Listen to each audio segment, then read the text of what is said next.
Hello, hello, hello, hello, hello, hello. Checking here. We're going to study today for IGCSE Stage 7, grade 6th. We're going to work on exercises. I'm just going to solve exercises. I'm going to try to solve a complete guide, 22 pages.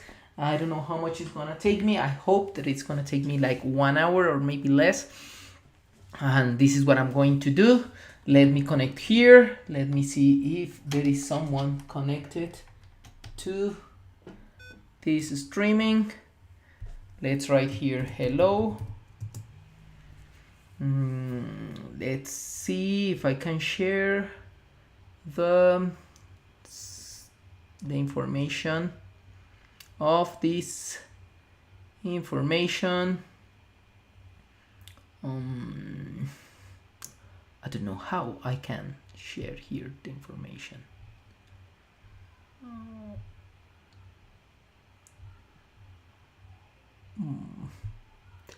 Okay, here.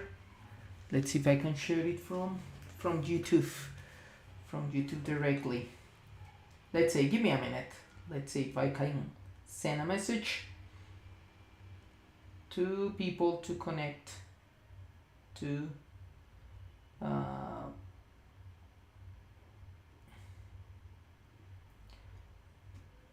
this streaming. You know, we're going to work on exercises of 6th grade. Leave your comments if you're here, if you're very connected. Leave your comments. Leave your comments if you're here.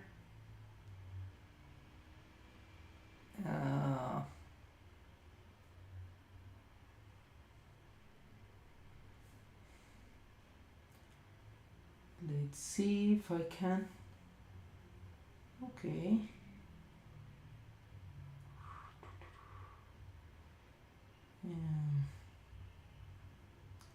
Let's see if I can do it. Give me a minute. Meanwhile you connect, I check here. I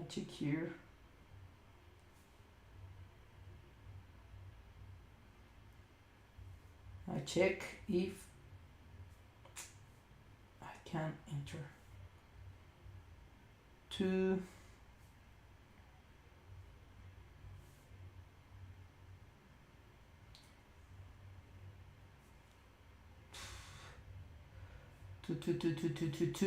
the working part. My God.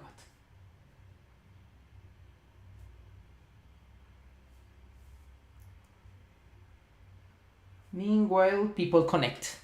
If someone connects, it's okay. If nobody connects, so you will have this video for any checking.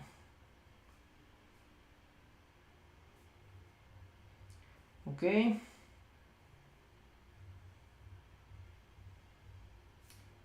Let's see.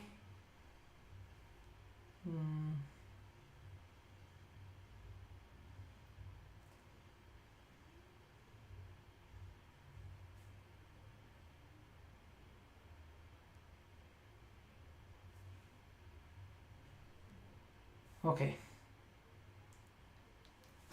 Now, we're going to see how it works. The main idea is that I'm going to work out on exercises for 6th graders and we're going to answer it. I'm going to answer it as quickly as I can. And if you connect here, so we're going to answer questions, but I'm going to answer the exercises as fast as I can so we can show how we can work on it. Now let's go to the board and let's make this a little bit bigger. Okay.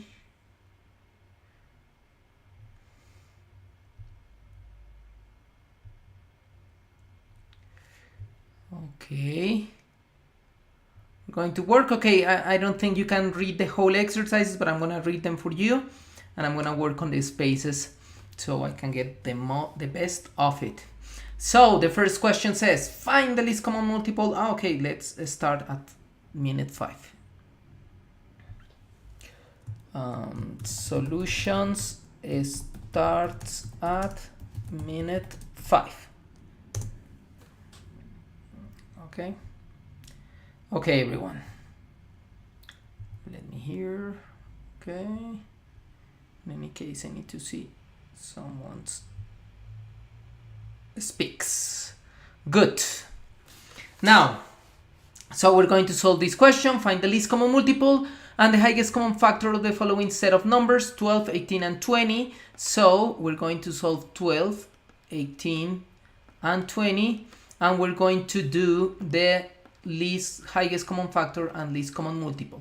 To find it, I'm going to use the ladder method.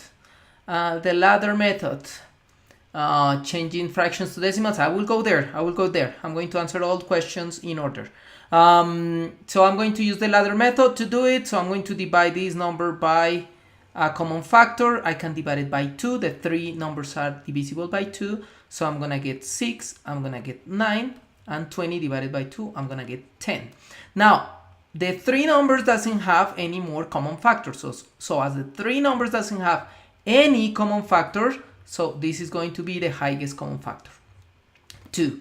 If you can divide by more, so you need to operate and multiply. But now I cannot do more. Now I'm going to continue dividing by pairs to find the LCM. So I'm going to divide by 2. 6 divided by 2 is 3. 9 is not divisible by 2. I'm going to write the 9. 10 divided by 2 is 5. I'm going to continue dividing. Look at that, I can divide by 3. These two numbers are divisible by 3. So 3. 3 divided by 3 is 1. 9 divided by 3 is 3. 5 is not divisible by 3. And I cannot divide more. So it means that the LCM is just the multiplication of these numbers. So it will be 2 times 2 times 3 times, so 2, 3 times 3 times 5. Times 3 times 5. Now you choose the order you use to multiply, the order that you prefer. Remember that multiplication is commutative. You can choose any order. Maybe you multiply it in like 2 times 2 times 3 times 3 times 5. I just want to try a different way, that is multiply this 2 times this 5 to get 10. So I'm gonna get 2 times 3 times 3, that is 9, times 10. 2 times 9 is 18, and 18 times 10 is 180. So the LCM is going to be 180. Let's move so you can see where I put the answer. 180. Okay, so the LCM is 180 and the highest common factor is going to be 2. Let's go to the second question. Complete the following table by determining whether the number is divisible by 2, 3, 5, or 10. Mark within check mark if divisible, otherwise mark with a cross. Now, divisible by 2. A number is divisible by 2 if it's even. So I just need to check if it's even. 84 is even, divisible by 2. 255 is not even, so not divisible by 2. 856, divisible by 2. 1058, divisible by 2, even. 3540, even. Divisible by 3. A number is divisible by 3 if the addition of the digits is divisible by 3. So in this case, 8 plus 4 is going to be 12. So it's divisible by 3.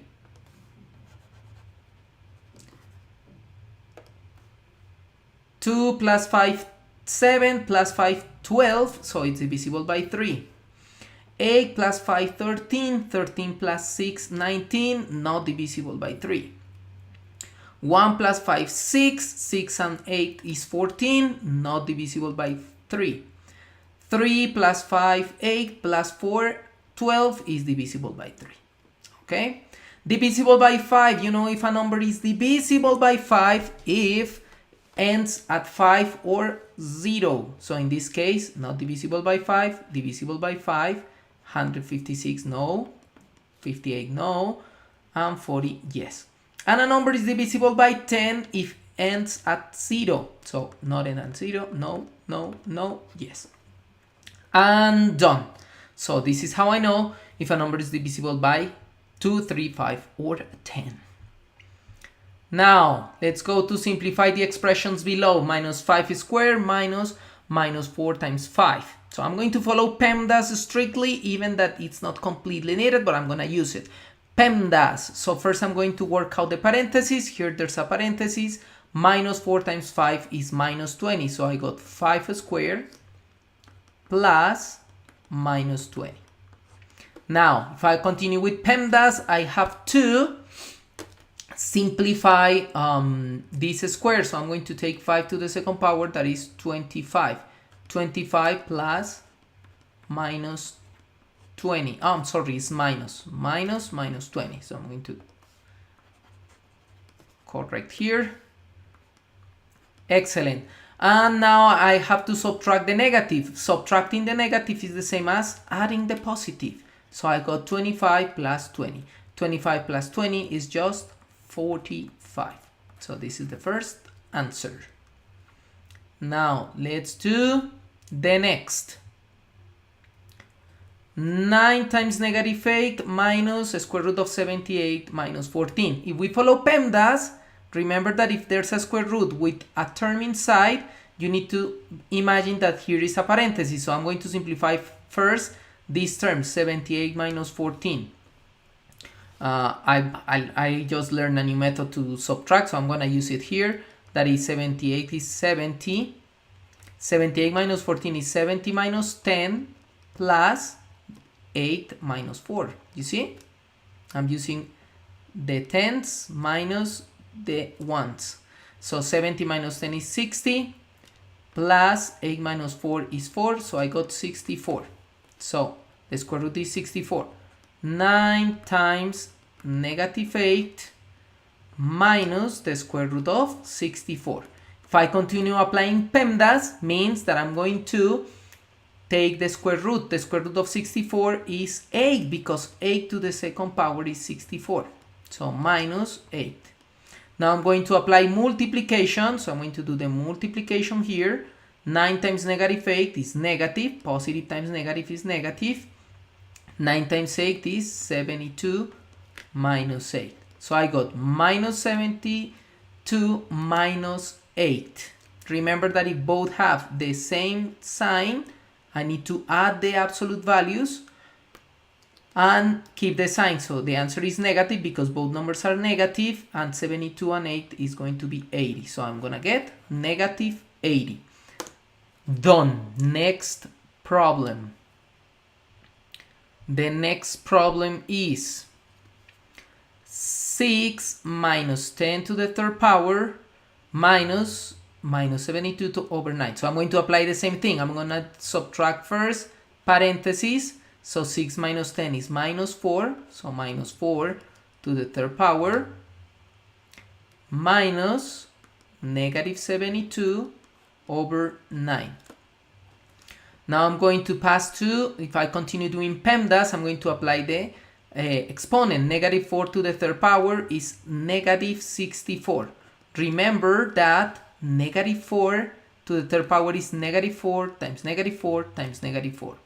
Negative 4 to the third power is negative 4 times negative 4 times negative 4. So negative times negative positive, 16 times negative 4, 16 times negative 4, negative 64. Now negative 64 minus 72 over 9. Now I'm going to divide negative 72 over 9, that I already did it in the last question. Negative 64 minus negative divided positive is negative, so negative 72 divided 9 is 8. Now remember that subtracting the negative is adding the positive, so negative 64 plus 8.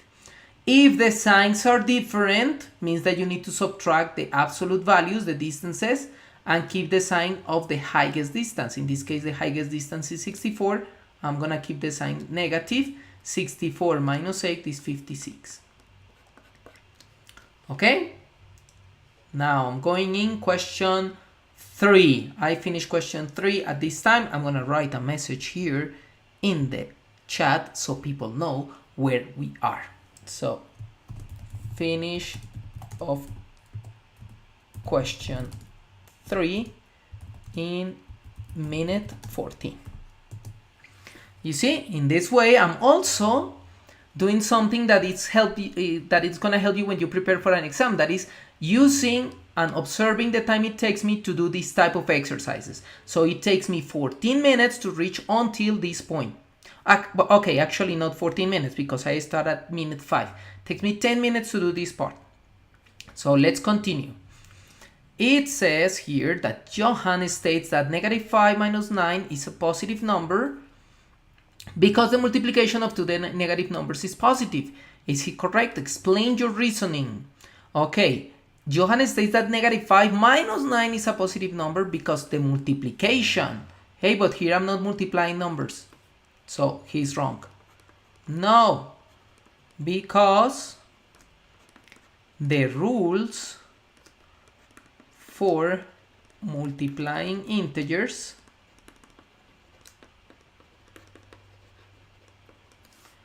are not the same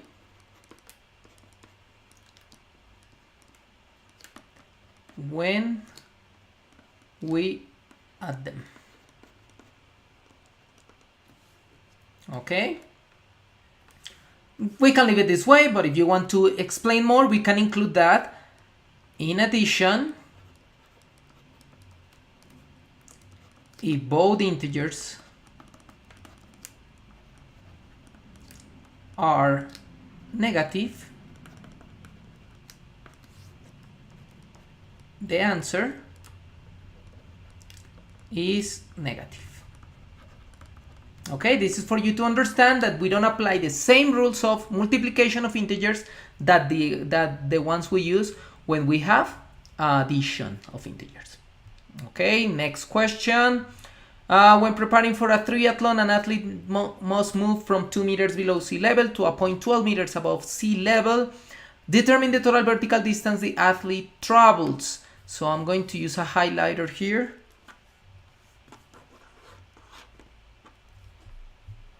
A highlighter to find the known and unknown. So look at that, this is known.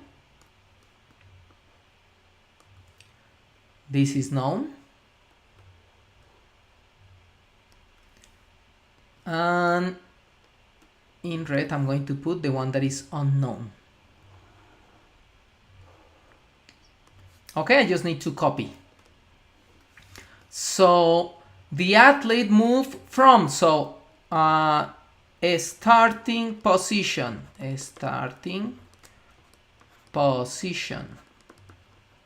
Okay, I put like a note here. Starting position. So the starting position is minus 2 meters because it's 2 meters below sea level. And this to a point 12 meters above sea level at the top of the cliff. So let's say final position. Final position is positive because it's above sea level, 12 meters. What is the unknown? The total distance. This is what is unknown. Now, what happens when you restate the problem? When you restate the problem, you just need to, for example, put what you know and what you don't know. I know the starting and the final position. I want to know the total distance.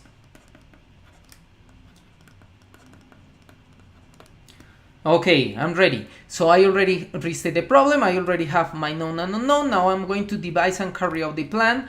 And here, if I want to get the total distance, okay, I'm going to change this by variables. I'm going to put like this is S and this is F and the total distance is T, for example. Now in devise the plan, I just need to tell what I have to do. What I have to do. If I want to find the total distance, I want to take the final distance minus the starting position. Final position minus the starting position is going to give you the total distance, right? So I'm just going to take total distance is 12 meters minus 2 meters. Subtracting the negative is the same as adding the positive, so it's 12 meters plus 2 meters. So my answer is going to be that the total distance is, if you want to write total distance, is 14 meters. 12 meters plus 2 meters, 14 meters. Done. Let's go to the next question. John states the number 489 is divisible by 9 because it is divisible by 3. Is he correct? Explain your reasoning. Okay. So here the deal is, if a number is divisible by 3, means that it's divisible by 9? Not at all. Not at all. Because there are some numbers that are divisible by 3 that are not divisible by 9, like 6, like 12, like others. So it means that he's not correct. No, because a number that is divisible by 3 not necessarily, or it's not necessarily divisible by 9. And that's it. This number is not divisible by 9 because numbers are divisible by 9 if the addition of the digits are divisible by 9. If you add 4 and 8 is 12 plus 9, 21, not divisible by 9. It's divisible by 3, not divisible by 9. Okay, here someone asked me, you do some exercises of changing fractions to decimal, please. Here is the question of changing from decimals to fractions in minute 22. So I'm going to write here, in minute 22, conversion to decimals. Okay, let's do it. So it says complete the following table, converting between fractions, decimals, and percentages. Remember to set the fraction in lowest terms. So I first have the fraction 7 over 4. Now just remember something. If you want to convert any fraction whose denominator is 2, so doesn't matter what is the number here, you can multiply by 5 to get the denominator 10, and now it's easy to convert it to decimal. If the denominator is 5, so I can multiply by 2, so I got 110, and it's going to be easier because it's gonna get me a decimal easily. Now, if it's by 4, so you can multiply by 25, because when you multiply by 25, you're gonna get it over 100, and it's going to be easier to convert it as decimal. Another number that you can have here, it's obviously if you have 10, so you just convert it to decimal by division. And if you have over 8, you can multiply by 125, and you're gonna get 1000. So this is the way that you can amplify some fractions to get a power of 10 and convert it to decimal easily. So in this case, I'm going to multiply by 25, 7 times 25, 4 times 25, 4 times 25 is 100, 7 times 25 is, 7 times 20 is 140 plus 35, so I'm gonna get 175. So I got 175 over 100, and as a decimal, look at that, it's already as a percent because it's over 100. Percent means over 100, so this is 175%. I already have 175%. And to convert it as decimal, remember that you just need, if you have divided by 10, take the decimal point, I'm going to put the decimal point that it's here, and move it to the left, the number of the power of 10. In this case, 2 zeros means move it twice, 1 and 2. So as a decimal, it's going to be 1.75. 1.75. I have a decimal, I want it as a percent, so I'm just going to multiply by 100. So 0.8 I'm going to multiply by 100% to get it as a percent. So I got 80%. Remember that if you multiply by a decimal, by a power of 10, you move the decimal point to the right. So in this case, it's by 100, 2 zeros, I move it twice.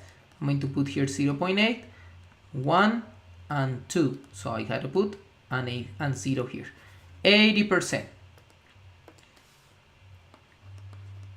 And as a fraction, I just need to remember that the decimal means just that I'm dividing by a power of 10. So this number has one decimal point. So it means that 0.8, where can I write here? 0.8 is equal to 8 over 10 because I only have one decimal place. Means only the first power of 10. And I'm going to divide by a common factor. In this case, my common factor could be 2. So divided by 2, divided by 2. And I'm going to get 4 over 5. So 4/5. Nice. And 35% as a decimal. Again, I can just put here 35%. 35% is just 35 over 100. So I just need to move the decimal point 2 times to the left, 1 and 2. So I got 0.35. 0.35. And continuing by using the percent, I got 35%, so it's 35 over 100. So I'm going to divide by common factors. A common factor between 35 and 100 is 5. 35 divided by 5 is 7. 7 and 100 divided by 5 is going to be 20. So I got 7 over 20. This is how you convert from decimal to fractions to percent. Decimals, fractions, and percent. Okay, ready? I'm already finished question 7. I'm going to the next page. I'm going to question 8, and this is minute 27. So minute 27, I'm going to minute 27, question 8. Question 8. Okay, now it says Johan saves 15% of his salary for investment this month. He got paid $2,500. Determine the amount of money used for investment. So I'm going to use my highlighter to put my known. It says saves for investments. And he got paid. And amount of money used for investments. Okay, so now I can pass to my known and unknown. So my known, it says 15% of his salary for investment. So saves for investment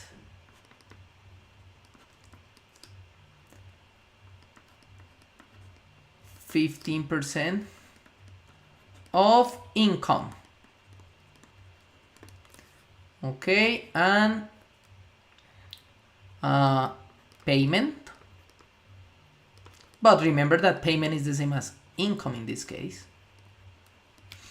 Equals $2,500.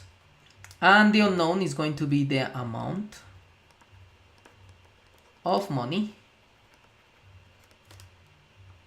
used for investment. Okay, now I'm going to restate the problem. To restate the problem, I just can use this, that it's okay, I know that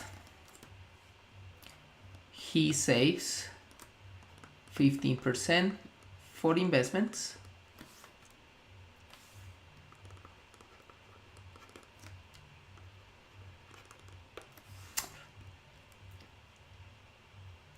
And he got paid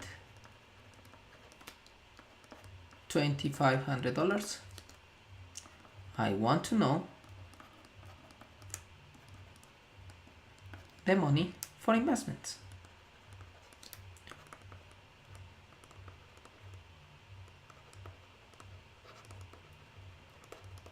Okay, now I'm going to carry on the plan. I'm going to think what I'm going to do. So if I want to know the money that saves for investments, I'm going to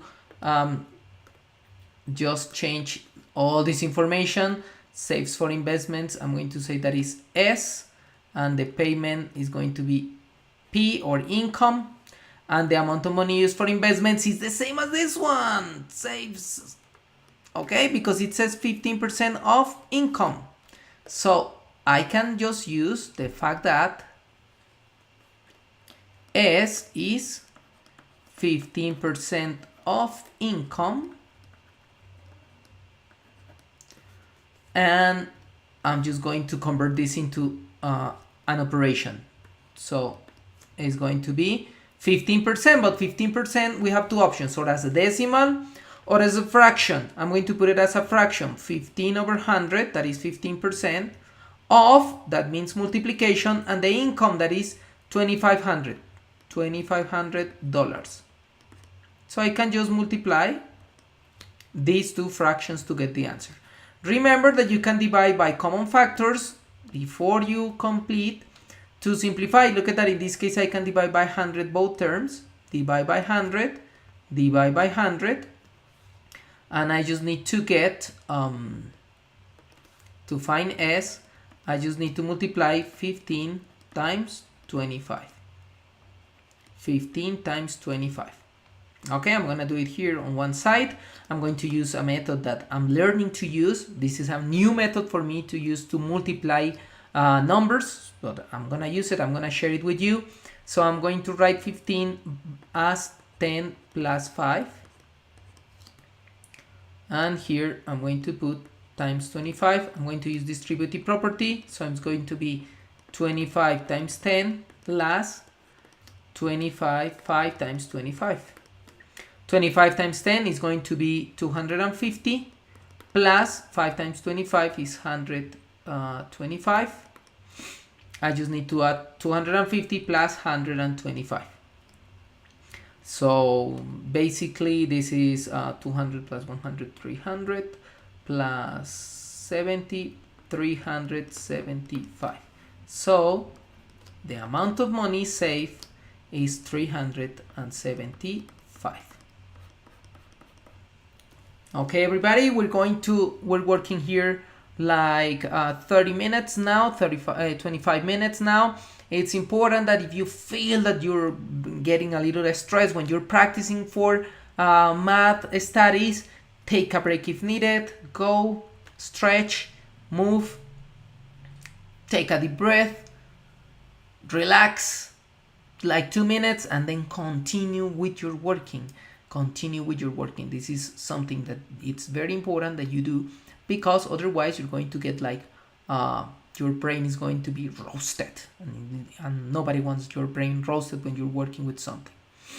Okay, we're going to see now question 9. The operations below are not correctly performed. Explain the mistake and work out the correct answer. 3.2 times 6 equals 1.92, because I have to use the same amount of decimal places and operate 3.2 times 6.0. As it has 2 decimal places, the answer must have 2 decimal places. Okay, what is the mistake? The mistake is that in multiplication we don't have to equalize the number of decimal places. In multiplication, there is no need to equalize the amount of decimal places. Okay, everybody, remember that if you're going to multiply by a decimal, you don't need to do that. You just need to, I'm going to put here 3.2 times 6. So you just need to multiply the numbers, and remember that 3.2 is the same as 32 over 10. So it's like multiplying 6 times 32 divided by 10. So just remember, so 3.2 is just 32 over 10. So it's like 32 over 6 over 1. So you just can, for example, 32 times 6 over 10 if you want to use only decimals. So it means multiply 32 times 6, imagine there's no decimal point, and at the end you divide the answer by 10. It means you move the decimal point once to the left. This is what you can do. Now, as I'm learning a new way to multiply, I'm gonna use it, but you can use the way that I'll just show you. So, for example, if you use this way, I'm going to multiply 6 times 2 is 12, 6 times 3 is 18, and 1, 19, 192 over 2, so the answer is negative 19.2. Okay?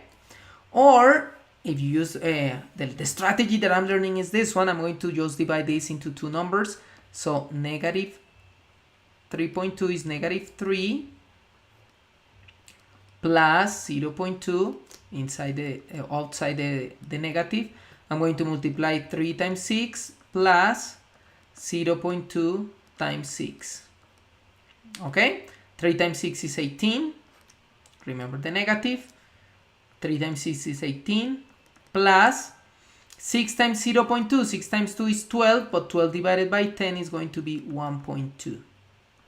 And if I add these two, so I'm going to get 18 plus 1.2 is going to be 19.2. Okay? Now let's see another. 12.5 divided 5 is 25, because when divided decimals, I have to divide without using the decimal point. No! Because first you need to amplify to avoid decimal points. Okay, when you divide, one strategy is that you avoid the decimal point by amplifying your division in order to avoid the decimal points. In this case, you have 12.5 over 5. So I'm going to amplify by 10. So I can move the decimal point. I'm going to move this decimal point to the right with this 10 once to get 125 over 5 times 10, that is 50. So I got 125 divided 50. I can divide now by 5 to simplify. Divide by 5. 125 divided by 5 is 25, and 50 divided by 5 is 10. So I got 25, 10. Remember, if I want to divide by powers of 10, move the decimal point to the left, in this case once. So I got 2.5. Okay? Another way to see these questions is by approximating the answer. Look at 12.5. If I estimate 12.5 to a multiple of 5 is going to be 10. So 12.5 over 5 is approximated to 10 over 5. That is 2. So the answer cannot be 25 because our correct answer must be around 2. So this is the other way you can do it, by estimations. You estimate, you can do it. Order the following numbers from least to greatest. To order the numbers from least to greatest, I suggest you to use the same representation. Could be decimal or could be fractions. I'm going to use the decimal form or the fraction form over power of tens to get my answer. So I'm going to use decimal form. So I'm going to convert each number to a decimal form. So I'm going to put 3 over 8. If I want to convert as a decimal, I'm going to multiply by 125. Remember that 8 multiplied 125 is going to give me a power of 10, that is 1000. And 3 times 125, 3 times 5 is 15, 3 times 2 is 6, and 1 7, 3 times 1, 3. 375 over 1000. So I'm going to move the decimal point 3 times to the left. Decimal point is here. 1, 2, and 3 here. is the decimal point. So my answer is 0.375. 12% as a decimal, 12% as a decimal, so percent means over 100. I just need to move my decimal point 2 times to the left, 1 and 2 I got here, so I'm gonna get 0.12. Done. 12 over 50. 12 over 50, it's equal to, I'm going to multiply by 2. So I'm going to get 12 times 2 is 24 over 100. So it's going to be 0.24. Okay? And finally, I got 0.13. In some cases, you may use the percent. So if you want to use the percent, just multiply by 100% each number. So in this case, it's going to be 37.5%. This already we know that is 12%. This is 24 over 100, so it's 24%. And this is 13. I can multiply by 100%.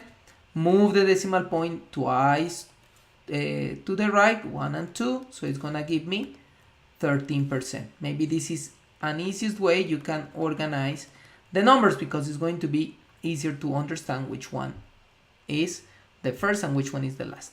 So you already know by doing this that I have first the 12%, then goes this, that is 0.13, then goes this, that is the 24%, that is 12 over 50, and then the next is going to be the 3/8. And that's it. This is how you organize your numbers from least to greatest. Just remember that you need to write the numbers in the correct representation, in the representation that the question gives you.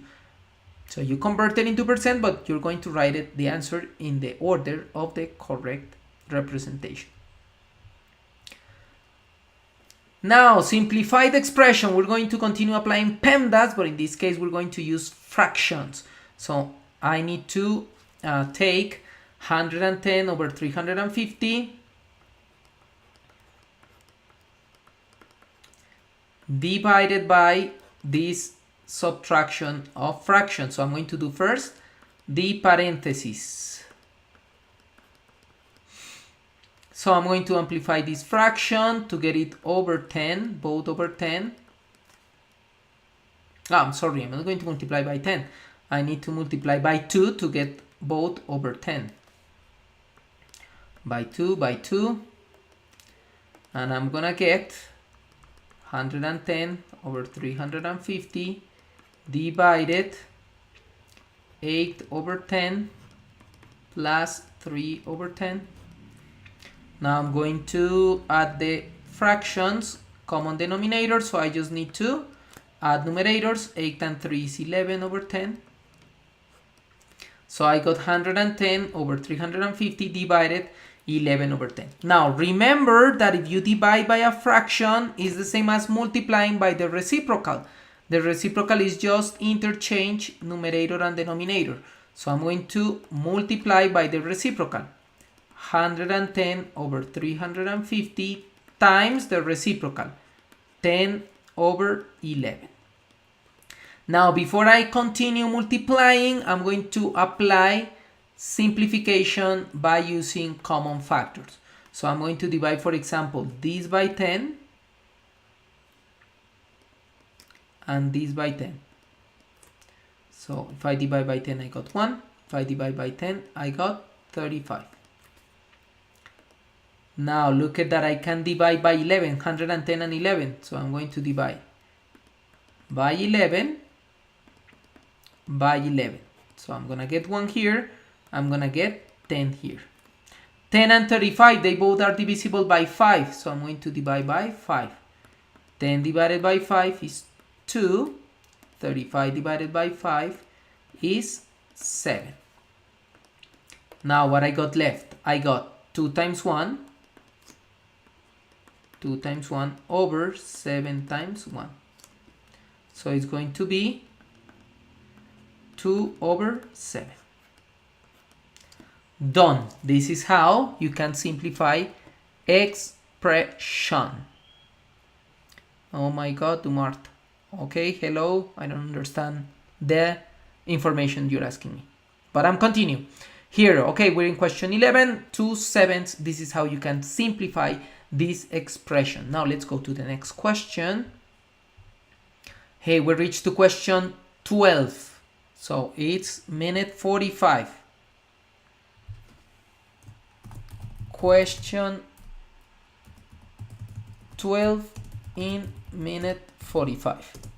Okay, look at that. I'm just measuring the time it takes me. I was in question 18 minute 27. Now I'm going to start question 12 in minute 45. So it's gonna take me around 10, almost 20 minutes to do the question from 8 to 11. Okay, so I'm just measuring the time it takes me to work out on each question. This is the way I measure, because it's important that when you're preparing for an exam, you organize your time and know how much it's gonna take you to do one exercise. Because if you know this, so you're gonna have more control of your time in an exam. Now, Fred wants to improve. I'm just going to have my highlighter now, yellow for notes. Fred wants to improve its performance on running. The first day he runs, okay, first day he runs 3.5 kilometers. The second day he runs 4.75 kilometers in the same time. And I want to know how many kilometers does he improve from one day to the other. So I'm gonna write it quickly. Known, so kilometers in day 1, 3.5 kilometers. Known, kilometers in day 2, 4.75 kilometers. Unknown, I want to know kilometers he improved from 1 to 2. Okay, so I'm not gonna write a lot. And now I'm going to restate my problem. I know the kilometers run in day 1 and 2. Look at that, I don't need to write how much is it. I want to know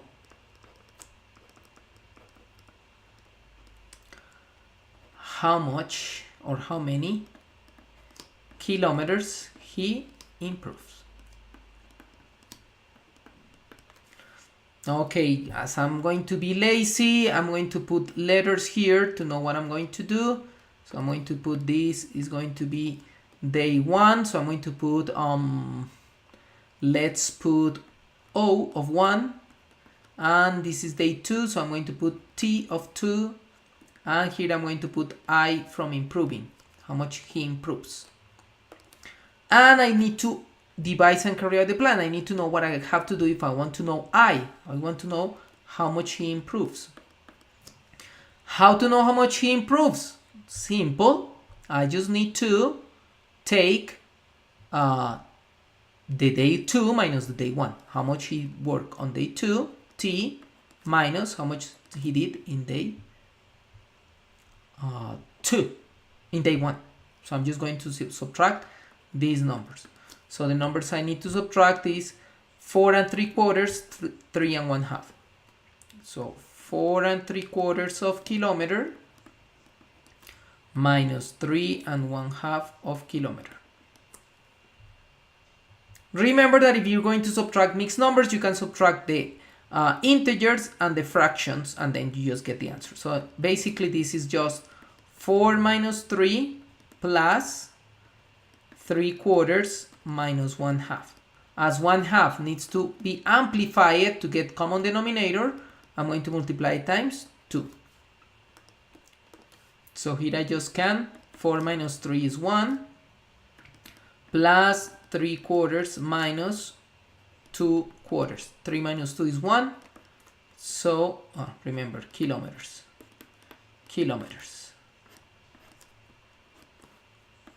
So I'm gonna get 1 plus 1/4, or if you want to write it as a mixed number, it's going to be that he improves 1 1/4 of kilometer. And that's it. And that's it. Now the next, it says, answer the questions using the fact that the triangle ABC is congruent to the triangle A prime, B prime, C prime. Before answering the questions, just remember that if you have these two triangles, means that they are congruent. If they are congruent, means that corresponding sides are equal and corresponding angles are equal. So it means that A with B, line AB, corresponds to A prime, B prime. So this 2.3 centimeters must be here. Okay, B with C, B with C, so it means that the 3.2 centimeters goes here. C with A, C with A, so it means that this 3.5 centimeters goes here. The same with corresponding angles. Angle A here is A, so it's 62.2. Angle B, that is not given here, but it's given here, 78.2.1. Okay, this is what we can get from all this information. Now let's angle C at the end, if it's asked, because I don't know what it's going to ask me. It's gonna ask me state the value of Y and Z. I already find it. Y is 3.3 and C is 3.2. Okay, 2.3 centimeters, 3.2 centimeters. I think you cannot see it. 3.2 centimeters. Remember to put the centimeters. You cannot see the centimeters that I put in the angle Z because I just put it on the document and you cannot see the document and I don't have time to fix it. I'm sorry. Now it says, two students discuss the measure of angle C. The angle C is 39.7. And John says the measure of the angle is unknown. State who's correct. Explain your reason. Okay, John is not correct because I can find the angle C. I just need to check if Francis is also correct because he says that the angle C is 39.7. So I can say first, John is not correct because I can find angle C. How to find angle C? Angle C, the addition of the three angles is gonna give me 180 degrees because this is a triangle. So it means that 62.2 plus 62.2 plus 78.1 plus angle C is 180 degrees. Okay, now I'm going to add these two. So remember that you just need to add the same place value. So the decimal with the decimal, tenths with tenths, 2 and 1, 3 degrees. Point. 8 and 2 is 10, so 10. 6 and 7, 13 and 1, 140. 140.3 plus is gonna give me 180 degrees. And it means that C is just 180 minus this number. 180 minus 140.3 angles. Now I'm going to use this a strategy that I'm trying to use to subtract numbers. I'm going to do it like in this corner. That is, I'm going to subtract 180 degrees minus 140.3 degrees.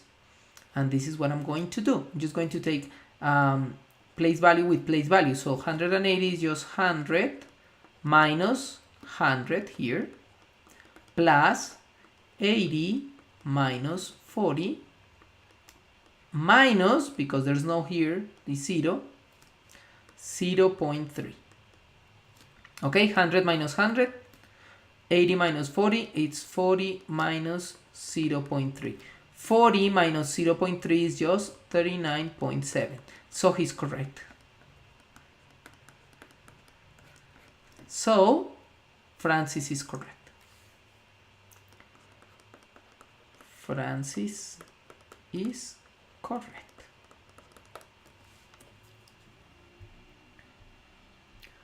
Next question. Use the Cartesian plane below to answer the following questions. Oh my god, I think I need to decrease a little bit so we can see the Cartesian plane.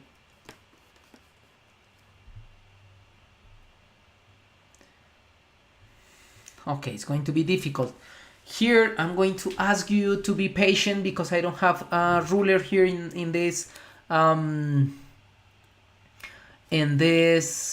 program. Yes, I'm sorry, I don't have a ruler. This is for text. No, I don't have a ruler, so I need to put it without ruler. That's not nice because we need ruler to do this type of exercises. You need to use ruler when you create things in geometry. Okay, it's very important to use ruler. So as it's very important, I'm just going to put the coordinates, and I'm sorry if you cannot see the triangles properly because I don't have ruler. But it's important that you use ruler in this type of situations. I would like to have ruler in this text. Okay, I need to plot the coordinates A, 1, 5. So 1, 5, remember that the first coordinate is X and the second is Y. 1, 5. So here is A.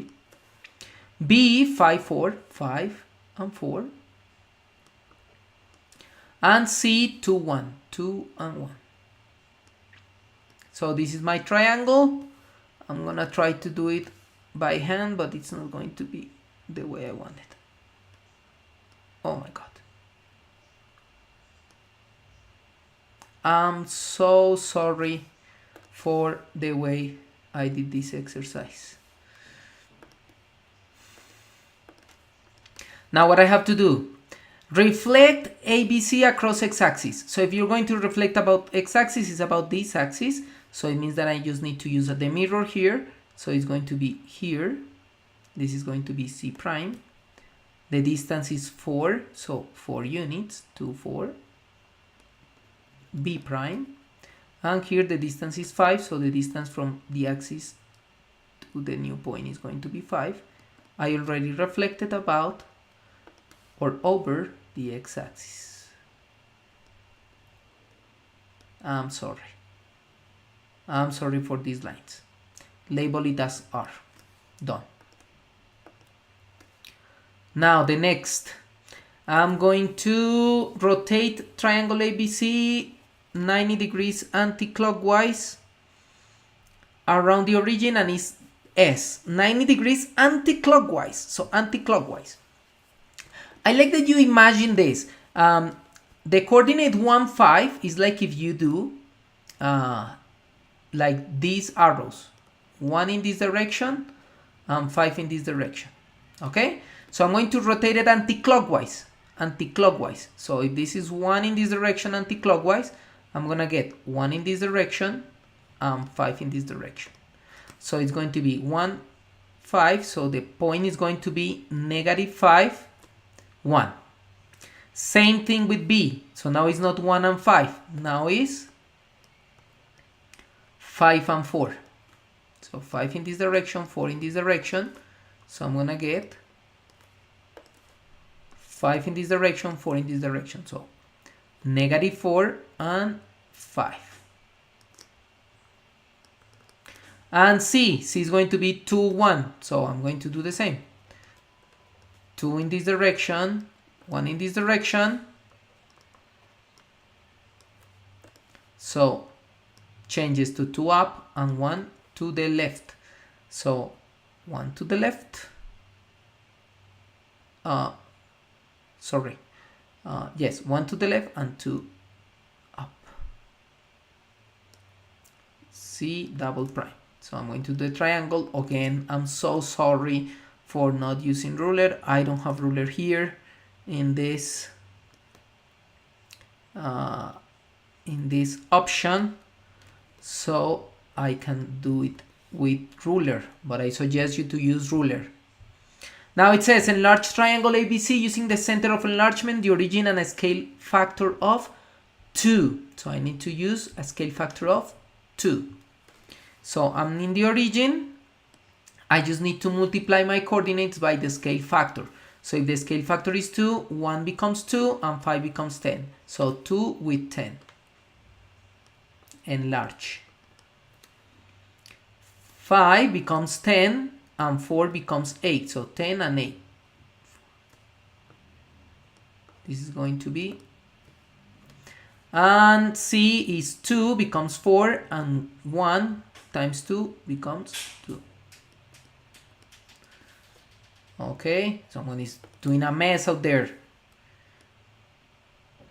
I'm sorry for the lines.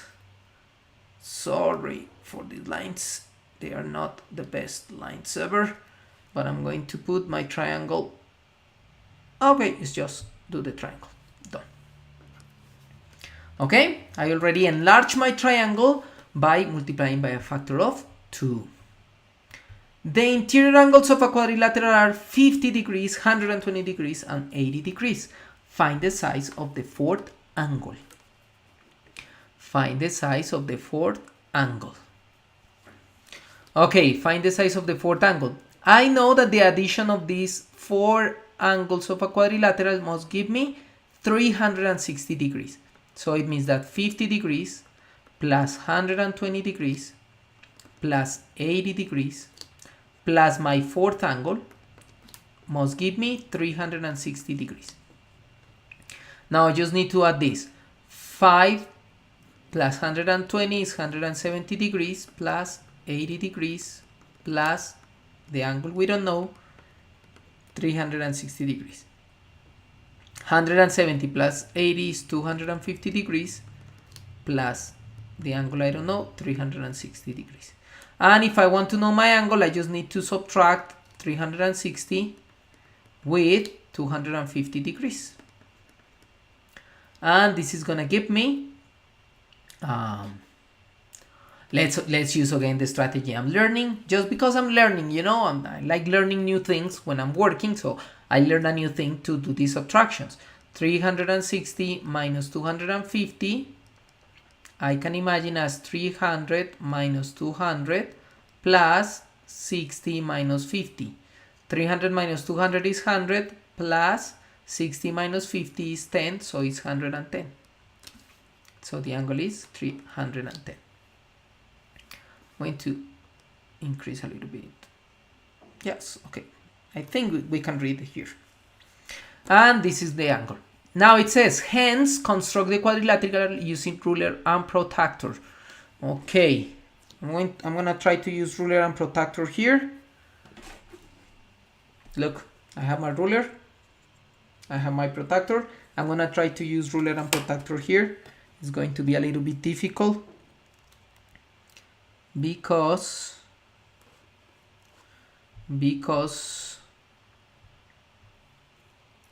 it's going to be difficult to know the points. Okay, I'm going to start with 1 point with my ruler, and here I got the point. Now I'm going to use my protractor, and I'm going to measure the first angle. The first angle is 50 degrees. So I'm going to start in this point. In this point, I'm going to measure 50 degrees. Oh God, it's going to be difficult to do it.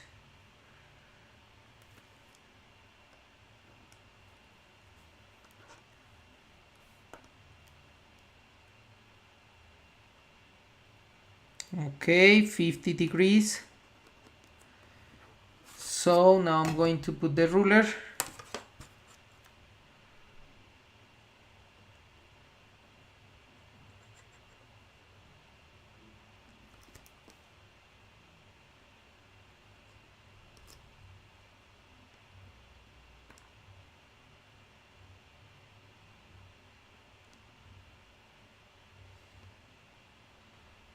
My God, doing this here is difficult. Maybe on a paper is going to be easier for you.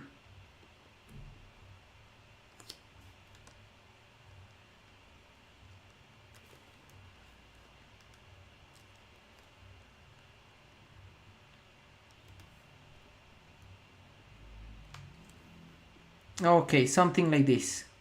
So I have my angle of 50 degrees. I'm going to put a point here. Maybe I can use something from my place to do it. Okay. I'm here. So now I'm going to measure my angle. My next angle is 120. So I'm going to, I already measured this one, that is 50 degrees. Now I'm going to measure this one, that is 120. So I'm going to put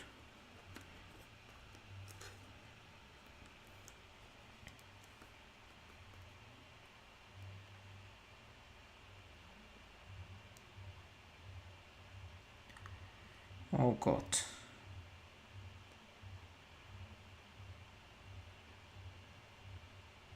Okay, I put here, this is the zero of my protractor. So I'm going to measure 120. Ready?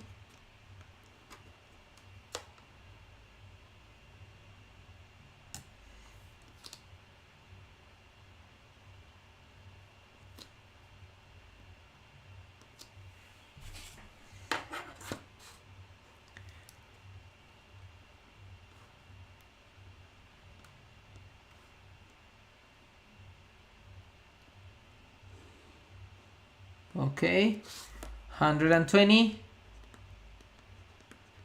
and the other angle, the final angle is 80. So I'm going to put a point, could be here, and let's erase this scratch. That's it. And I'm going to measure from this point, I'm going to measure 80 degrees.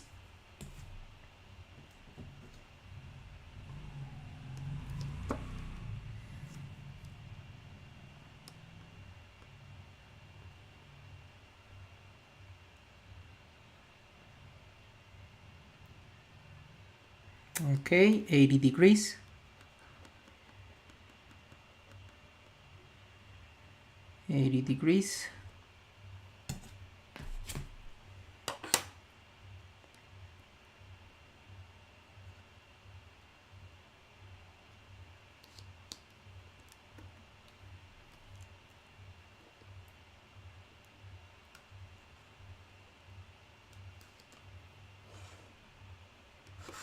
Okay, I'm sorry if it's not exactly correct because of the way I have to do it, but this is the idea.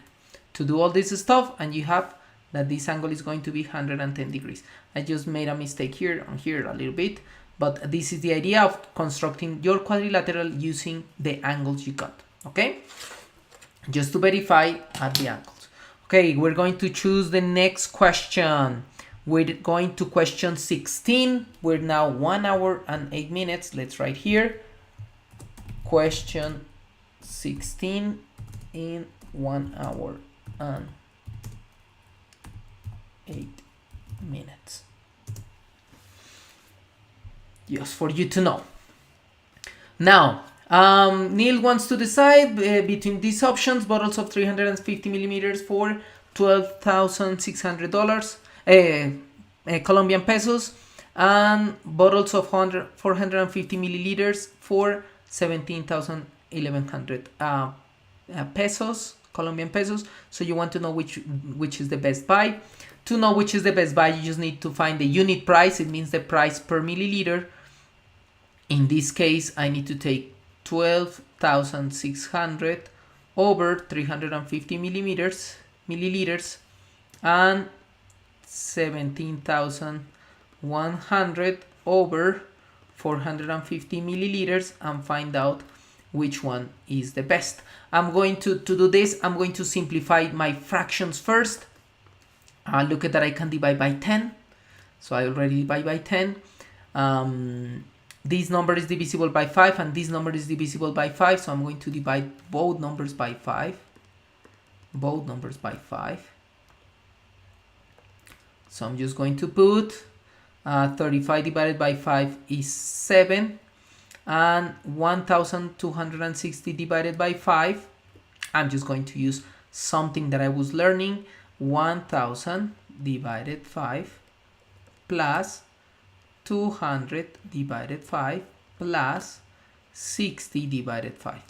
1000 divided 5 is going to be 200 plus 200 divided by 5, it's going to be 40, and 60 divided by 5 is 12. So I got 200, 40 and 12, so 40 and 12 is 52, 252.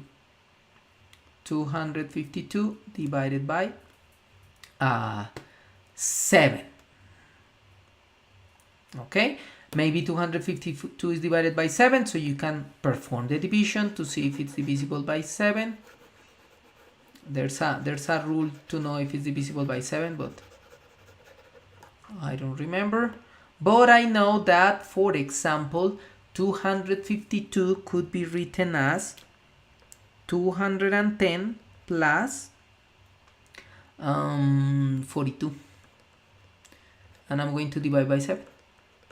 210 divided by 7 is 30, plus 42 divided by 7 is 6, so it's 36. This is divisible by 7.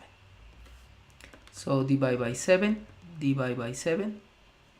I'm gonna get 36. Okay, so in this case it's $36 per milliliter. This is the first option. I'm just doing this. I know that there are other methods to divide that maybe you will like the best, but this is a method I just find out. I also need to have fun when I do these videos, you know. I need to do the strategies I'm learning. In this case, I can divide by 10 again.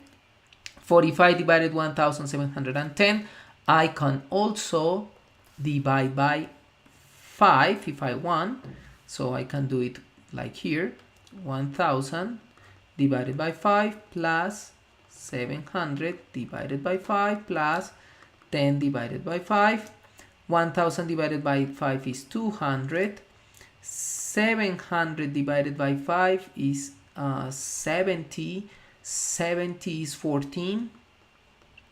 So 140 plus 10 divided by 5, 2. So this is just 342. So I got $342 over, and I divide by 5, right? So I'm going to put here divide by 5, divide by 5. So I'm gonna put over 45 divided by 5 is 9. 342 is divisible by 9. Yes, if you add 4 and 3, 7 plus 2, 9 is divisible by 9. So I can divide 342 divided by 9. I know you know how to divide this number by 5, but I want to get fun. Let me get fun. So I'm going to write 342 as 342 could be written as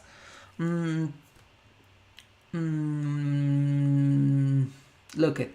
I can write 342 as 360 minus 18. And if I'm going to divide it by 9, 360 divided by 9 is 40, and 18 divided by 9 is 2. So 40 minus 2. 40 minus 2 is 38. So I'm going to divide by 9. I know you have other strategies to divide. Just let me have fun. Let me have fun. So 38 milliliter, 38 pesos per milliliter, Colombian pesos. The best buy is going to be option A. Option A. You don't see here in my option A. Okay, I just need to divide the numbers to see which one is the best buy. Now below is a circle. Measure the radius of the circle. Oh my god, this is going to be difficult with my my ruler here. I have the ruler here. I'm going to measure the radius, and now certainly my radius is going to change according to the zoom I use in this PDF, okay? So I'm just going to show you how to measure the radius, but if you print it, maybe it's going to be a different value. But what I need is to, if I want to measure the radius, I just need to put the point, the center, and the radius is this distance from the center to the circumference. So I'm going from the center, I'm going to measure here, my God. Okay, from the center, I'm in 13, and I finish in 18.1. So 1, 2, 3, 4, 5.1. In my case, it's 5.1 centimeters. Remember to put the units. If you don't put the units, it's like there's no answer. So put the units. 5.1 centimeters. Draw a chord of 4 centimeters. Label the chord as C. So I'm going to label the chord as C. So to do any chord, you just need to put at one point of the circle, and in another point of the circle, measure 4 centimeters. Now, again, it's going to be difficult here because I'm using a pad. And if I want to use a pad, it's going to be difficult to measure 4 centimeters. Could be like here.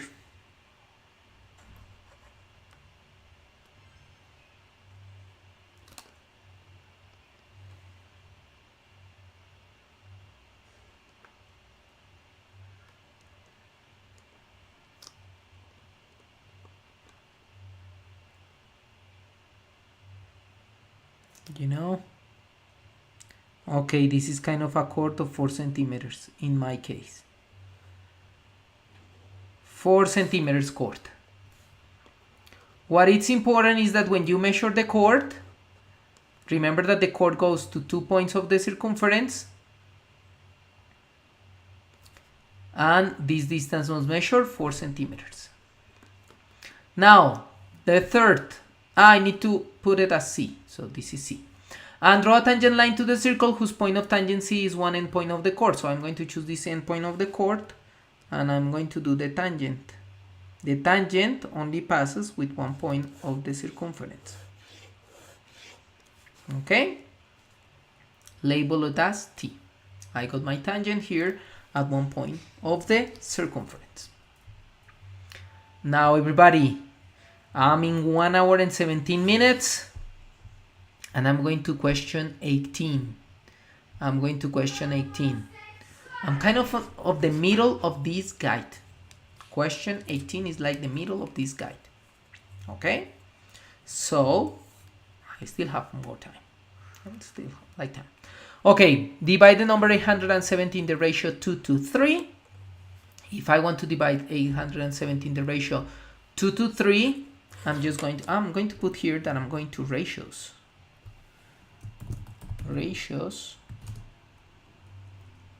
1 hour 18 minutes. Okay, now I'm going to question 18. Divide 870 in the ratio 2 to 3. So if the ratio is 2 to 3, means that the total number of shares is 5. Now, one share is going to be 870 divided 5.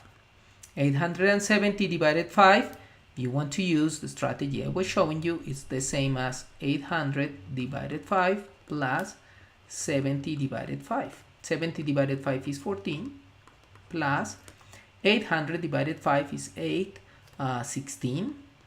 160 over 5. So 160 plus 14 is okay, like 100 plus 60 plus 10 plus 4, so 174. Okay, 174 is each share.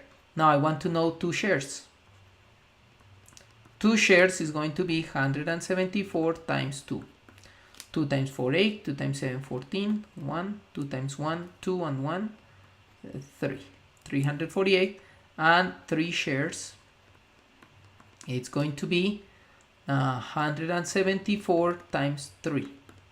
So 174 times 3, it's going to be 3 times 4, 12.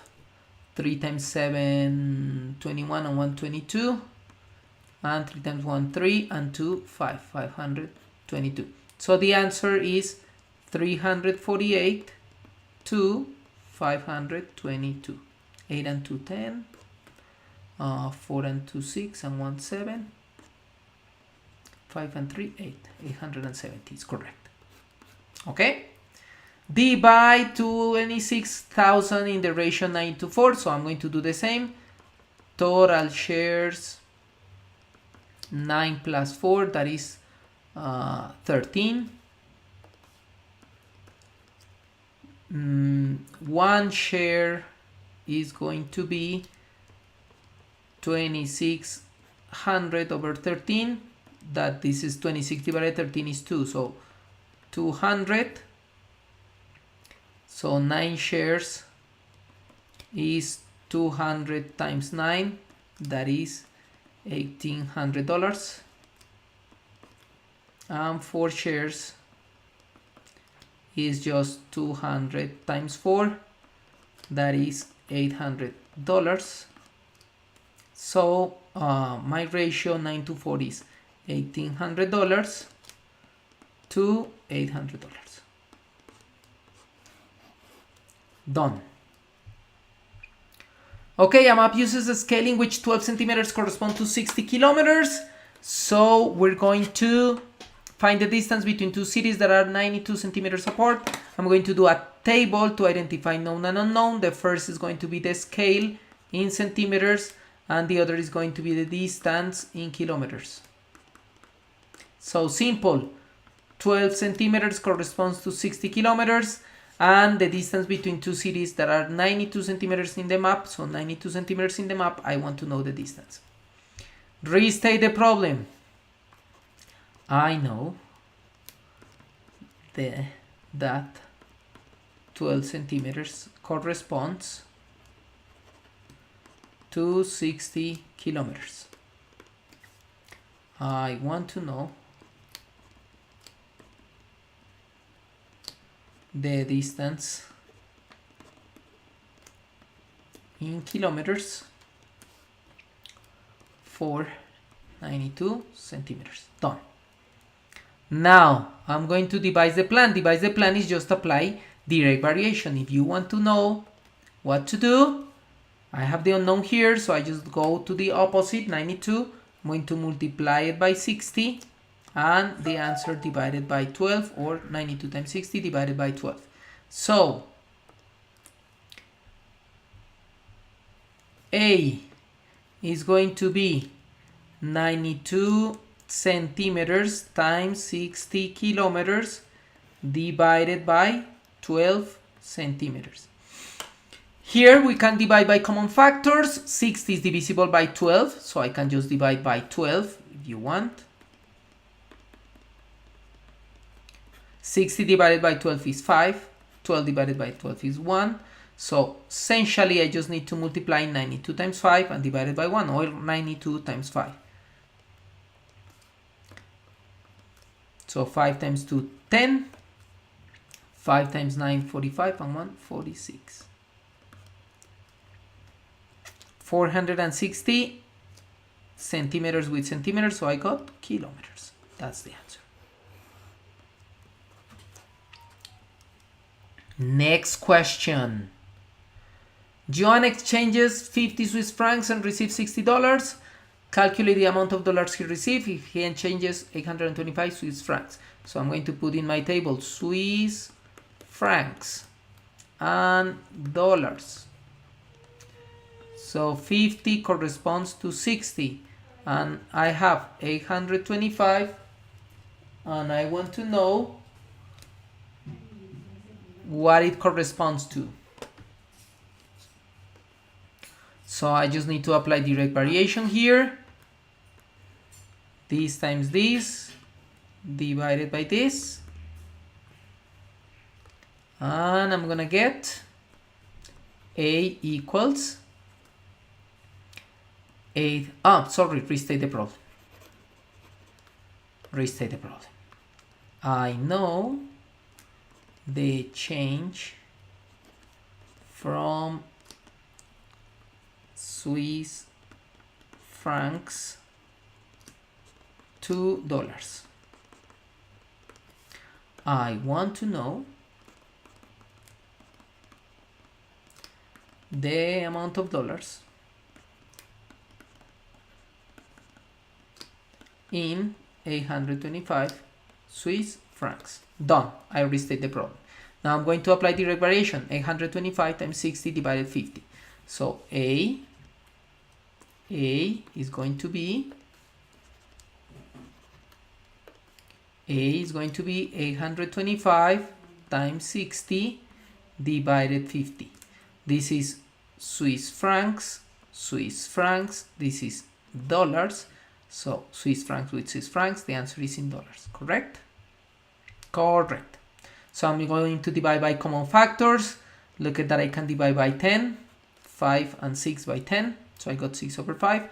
And I can divide 825 divided by 5. So I'm going to divide by 5. I'm going to divide by 5. 5 divided by 5 is 1. And if you want 825, is just 800 plus 25. 800 divided by 5, 25 divided by 5. 800, we already see that 800 is 80, is 16. So 160 plus 25. 160 plus 25 is 185.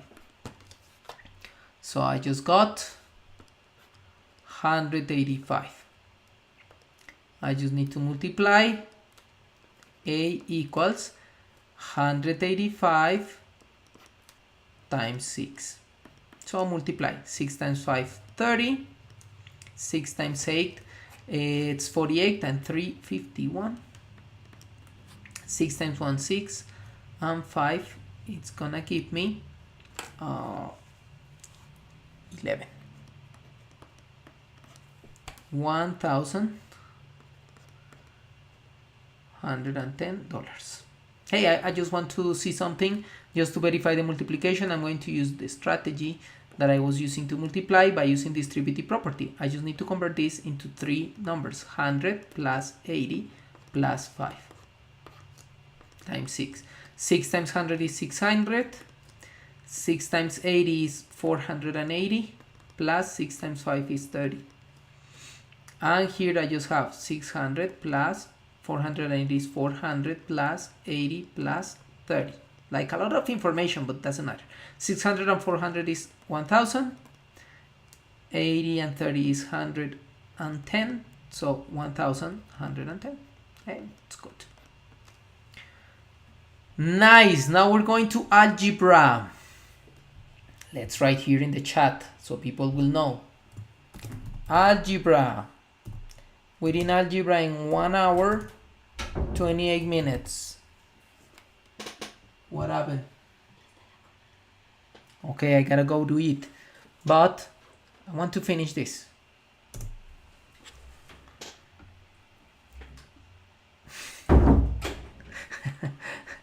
Okay, we're going to... Hey, somebody's writing to me.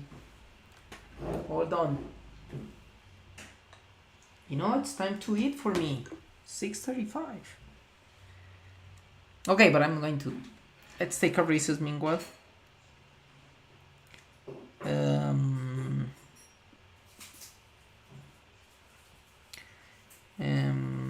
Let's see if someone is reading me about the question.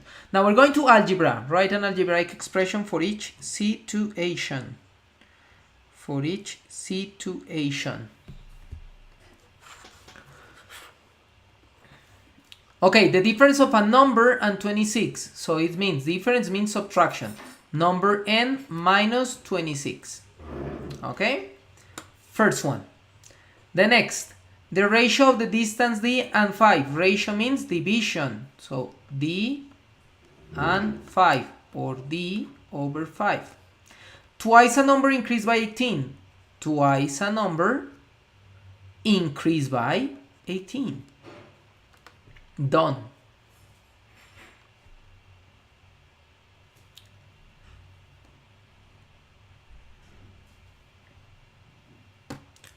Done. Okay, done. Now next, evaluate the expression for x equals 8. When you evaluate an expression, you just need to interchange x by the number it's giving you, in this case 8. So I'm going to put x over 4, so it means 8 over 4 minus 3x squared, so 8 to the second power. We're going to apply PEMDAS, so first I'm going to apply the exponent, so 8 over 4 minus 3, 8 to the second power is 64. Now multiplication or division, 8 divided by 4 is 2, minus 3 times 64, 3 times 4, 12, 3 times 6, 18, and 1, 19. You see, I gotta get fun. So 3 times 64 is 3 times 60 plus 3 times 4. 3 times 60, 180 plus 12, 192. Okay, 2 minus 92. This is a positive number minus another number, right? So I'm adding a positive with a negative. So it means that the answer is negative because 192 is greater distance than 2. And as that's different sign, I'm going to subtract. 192 minus 2 is 190. Negative 190. Okay, now at this time I'm doing this quickly, but at this time maybe I can have some mistakes in multiplications, divisions, because I'm tired. I just have 1 hour and 31 minutes working on it. So if you find out any mistake, just let me know, write it in the comments, and we verify if it's a mistake or not. Okay, because now at this time you can have some mistakes. This is important when you work out on exams. When you work out on exams, there will be a time in which you all notice that you're tired.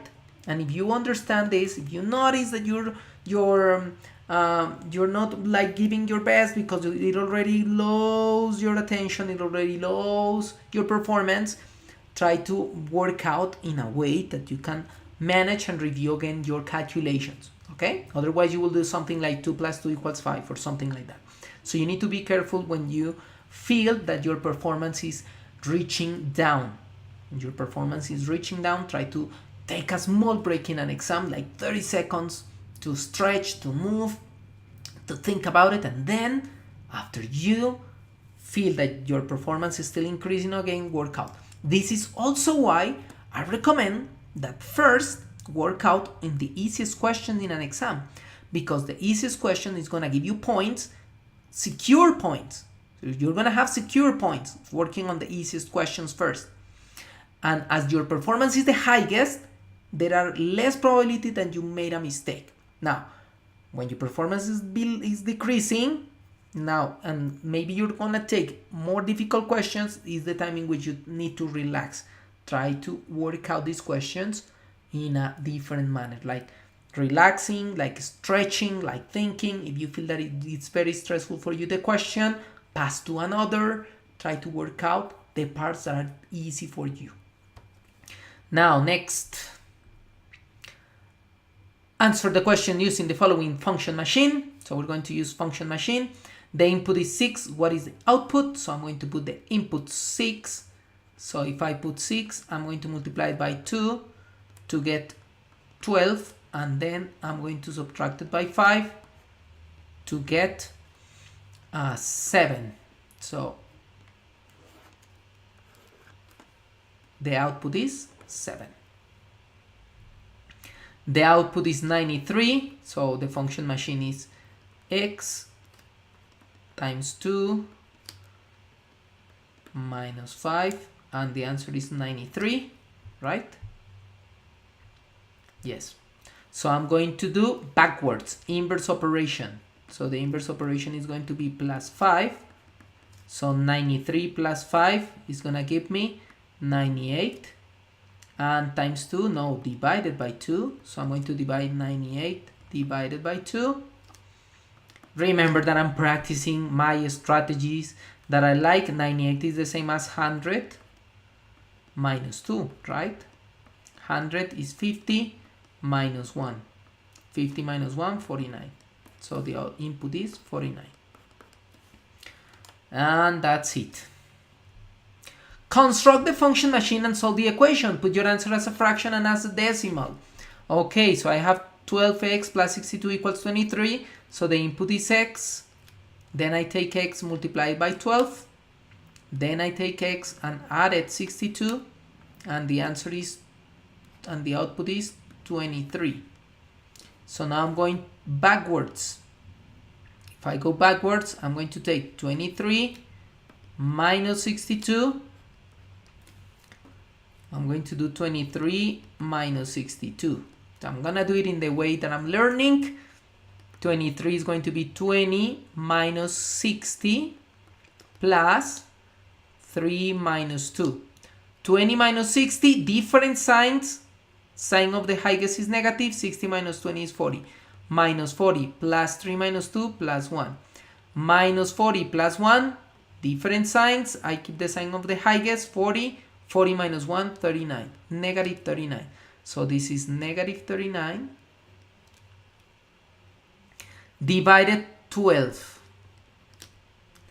Divided 12. So negative 39 over 12. I'm going to simplify this fraction by using common factors. Here the common factor is 3. So I'm going to divide by 3. 12 divided by 3 is 4. 39 divided by 12 is 13. So my answer is going to be negative 13 over 4. So negative 13 over 4. Now I need to put it as a decimal. So as is over 4, I'm going to multiply by 25 to get a power of 10. 4 times 25 is 100. 13 times 25, so I'm going to use the strategy I'm learning. I'm gonna do it on this side. Maybe on this side I can do it. 13 times 25 is the same as 13 times 20 plus 13 times 5. 13 times 20 is 260 plus 13 times 5 is 65. So 260 plus 65 is the same as 200 plus 60 plus 60 plus 5. Okay, a lot of information. 200 plus 120 plus 5, so 325, right? 325. And I'm going to divide by 100, so I'm going to move the decimal point twice to the left, 1 and 2. So I got the point here, 3.25. Okay, fast. Now the other, 2/3 of m minus 3. So I'm going to do the function machine. M multiplies 2/3 and then subtract 3. And I'm going to get 4. So I'm going to go backwards. 4 plus 3. 4 plus 3 is 7. And 7 divided 2 over 3. Or, remember that multiplying, dividing a fraction is multiplying by the reciprocal, so I can multiply by 3 over 2. 7 times 3, 21 over 2. So the answer is 21 over 2. Now, as a decimal, 21 over 2 as a decimal, I'm going to multiply by 5. 5 times 2, 10. 21 times 5 is 5 and 105. So as is divided by 10, move the decimal point 1 to the left. I got 10.5. 10.5. Find the end term of the following patterns, 7, 14, 21. I recommend you to do this when you want to find the patterns. 7, 14, 21, and the next. What you can do is to list the the sequence n. The sequence n is 1, 2, 3, go on, go forth. And identify what you have to do to each n to pass to your sequence. Look at that. In this case, I just need to multiply by 7. 1 times 7 is 7, 2 times 7 is 14, 3 times 7 is 24. So it means that my sequence is n times 7. 7n. In the other case, 8, 9, 10, so on and so forth. So I'm gonna put my sequence n, 1, 2, 3, so on and so forth. Now look at that. In this case, I cannot multiply because in this case the addition is 1 by 1, so I cannot multiply by a number. I gotta find another strategy. When it's adding 1 by 1, means that you need to add a number. In this case, 7. I add 7, add 7, add 7. So what I'm doing is just adding by 7.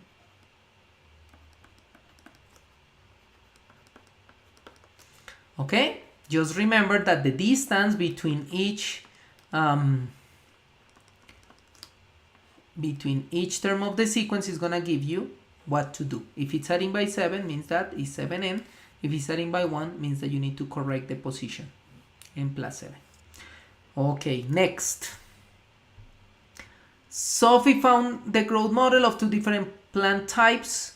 A is to t, h is t plus 2, where h and capital H are the heights of each type of centimeters, t is time in weeks. Complete the table. For 1 week, h is 2, 2 times 1 is 2. For h is t plus 2, 1 plus 2 is 3. This is wrong. 3. So just complete. So when 3, so you just need to put t equals 3. So 2 times 3. Imagine that this is a function machine. Input t times 2 small h.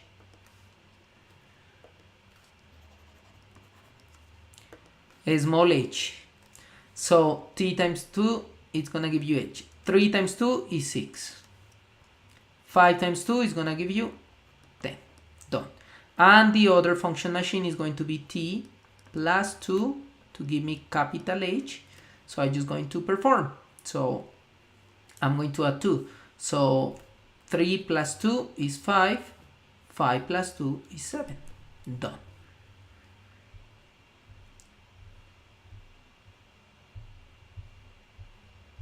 Okay, I just need to plot this data. Let me see, is 1, 3, 5, 2, 6, 10. 1 with 2, 3 with 6, 5 with 10. So this is the first. I cannot do this line. Let's see if I can do it.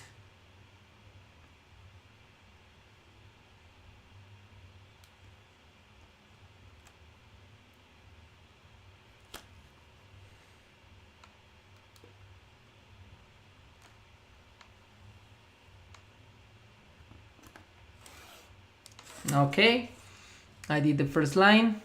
This is H, and the other is 1, 3, 5, 3, 5, 7. 1 with 3, 3 with 5, 1 with 3. I'm going to use another color. 1 with 3, 3 with 5, 5 with 7. So I'm going to do the line.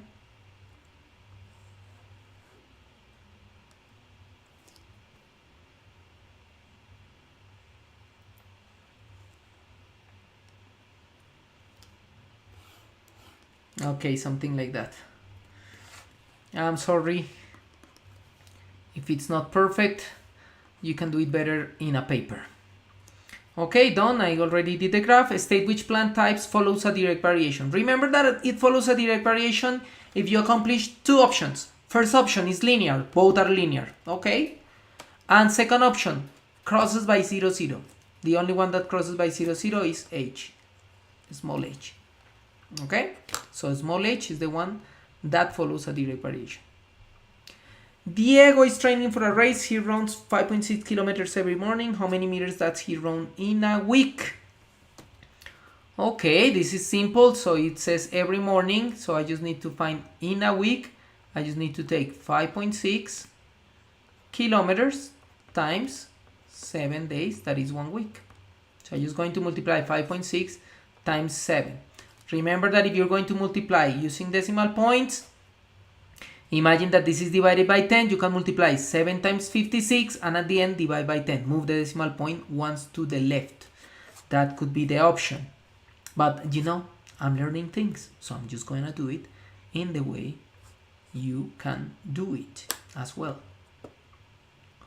Or there are many ways to do it, but I'm going to do it in this way. Like 5.6 is just 5 plus 0.6 times 7.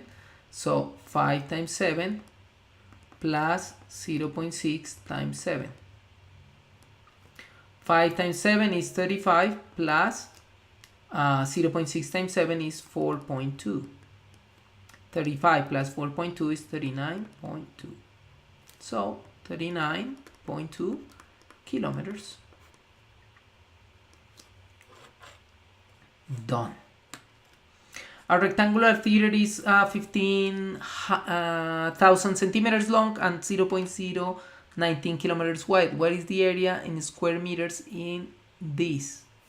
I need to convert it to meters first. So 15,000 centimeters, I'm going to convert it to meters. 100 centimeters is 1 meter.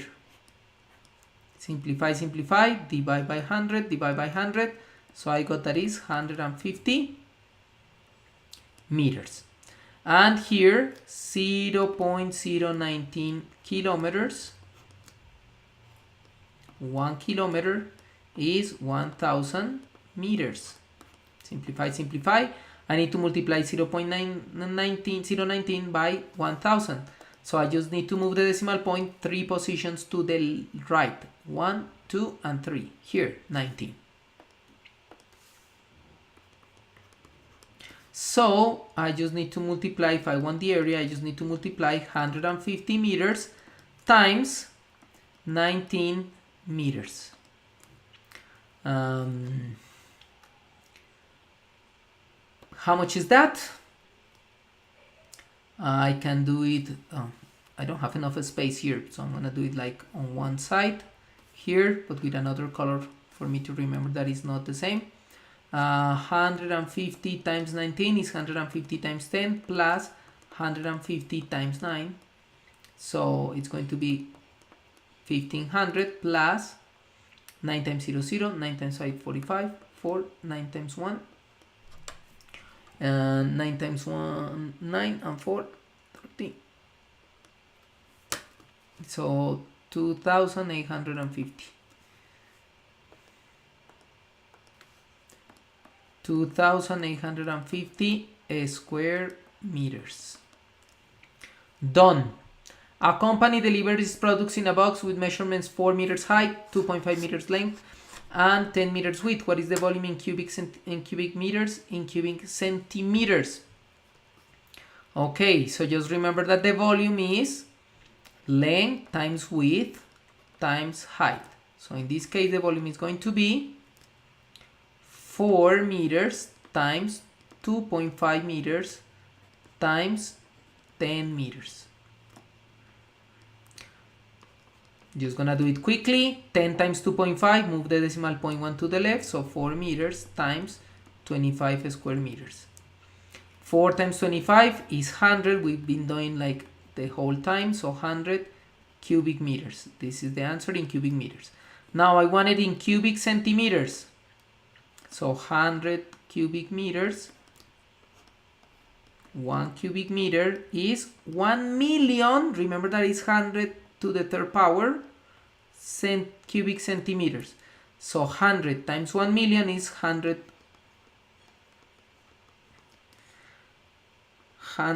million cubic centimeters. Done. Dylan states he can create a pyramid with 9 faces and 9 vertices. Is he correct? Explain your reasoning. If it's a pyramid, no. Because if I have 9 faces. No, sorry, yes, because it's telling faces. Vertices is going to be 9. If I have 9 vertices, means that it's an octagonal. So 1, 2, 3, 4, 5, 6, 7, 8. 8 here. And the 9 is going to be this one. So it means that it's going to have 8 faces and 1 in the base, 9 faces. So yes, it is an octagonal pyramid. Okay? Octagonal pyramid has 9 vertices, the 8 vertices of the base and the vertex that is on top, and 9 faces, the faces that is down, and the 8 faces that covers the pyramid. Good. Calculate the surface area of the cuboid. Convert all measurements to centimeters. So 300 millimeters times 10 millimeters is 1 centimeter. So I'm just going to divide by 10, move the decimal point or cross out here. 30 centimeters. This is 30 centimeters. 0.6 meters, 0.06 meters. So 1 meter is 100 centimeters. Tin, tin. Multiply, move the decimal point to the 2 places to the right, 1 and 2, 6 centimeters. 6 centimeters. So 6 centimeters. And here I just need to divide by 10 as well, right? So 40 millimeters, 10 millimeters, 1 centimeter, tin, tin, divide. I just get 4.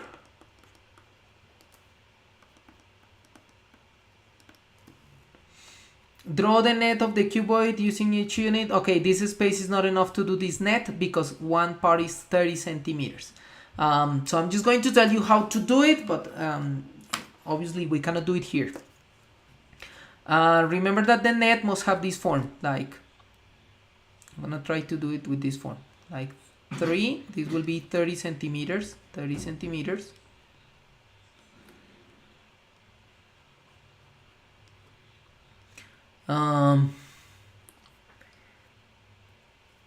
One is going to be 6. So let's say that 6.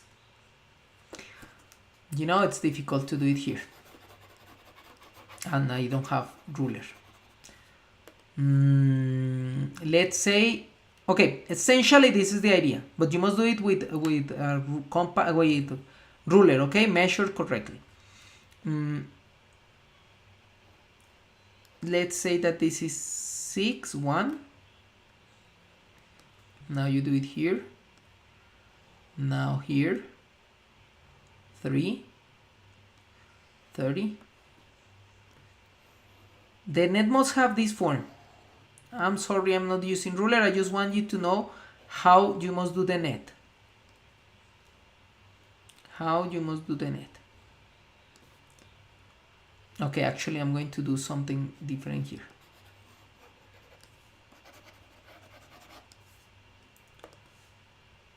The net must look like this.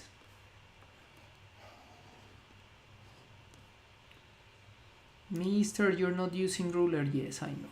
I'm so sorry. I'm so sorry I'm not using ruler. This must be the form of the net. Now, with your ruler, you must verify which one is the longest. This one, right? So this side is the longest, so this will be 30 centimeters. With your ruler, measure 30 centimeters. Now this is the other. This is going to be 6 centimeters. So 6 centimeters here, 6 centimeters here. And this, that the smallest, so must be 4 centimeters. 4 centimeters, 4 centimeters, 4 centimeters, 4 centimeters, and here 4 centimeters. This is how to do the net. Calculate the surface area in centimeters. If you want to calculate the surface area in cubic centimeters, take all dimensions. Length times width. So length times width is 30 centimeters times 6 centimeters times 2. So times 2. So 6 times 3, 180 times 2, 360 square centimeters. 2 times length times height. So 2 times 30 centimeters times 4 centimeters. So this is gonna give you 4 times 320 times 2, 240 square centimeters. 2 times... No, it is not to scale. I didn't have the space here. This is why I'm telling you that you must use your ruler and measure it properly. So you must do it on a different paper, not in the paper that is here, because in this paper you cannot measure 30 centimeters. You must do it in the one that is properly done. Okay, so you must use an appropriate paper to do it. 2 times width times height. So 2 times width, 2 times the width is 6 centimeters times the height that is 4 centimeters. 12 times 4 is 48, so 48 square centimeters. I just need to add these 3. 8, 10, and 4, 14. 3 and 2, 5, and 1, 6. 648 square centimeters. Okay, if you ask me how to do the net, you must do it with ruler, properly measure the sides, measure 30 centimeters, measure 4 centimeters, measure 6 centimeters. Convert the area to square meters, so 648 square centimeters to 1 square meter. Remember that if you square, you need to put to the second power, 100 times 100 square centimeters. Cross out, cross out. I need to divide by 10,000, so I'm going to move the decimal point 4 times. 1, 2, 3, 4. So there's a 0 here, decimal point here, 0 here. So it's going to be 0.0648 square meters. Okay, next. Calculate the volume of the cuboid. To calculate the volume of the cuboid, first convert all measurements to meters. So I'm going to convert everything to meters.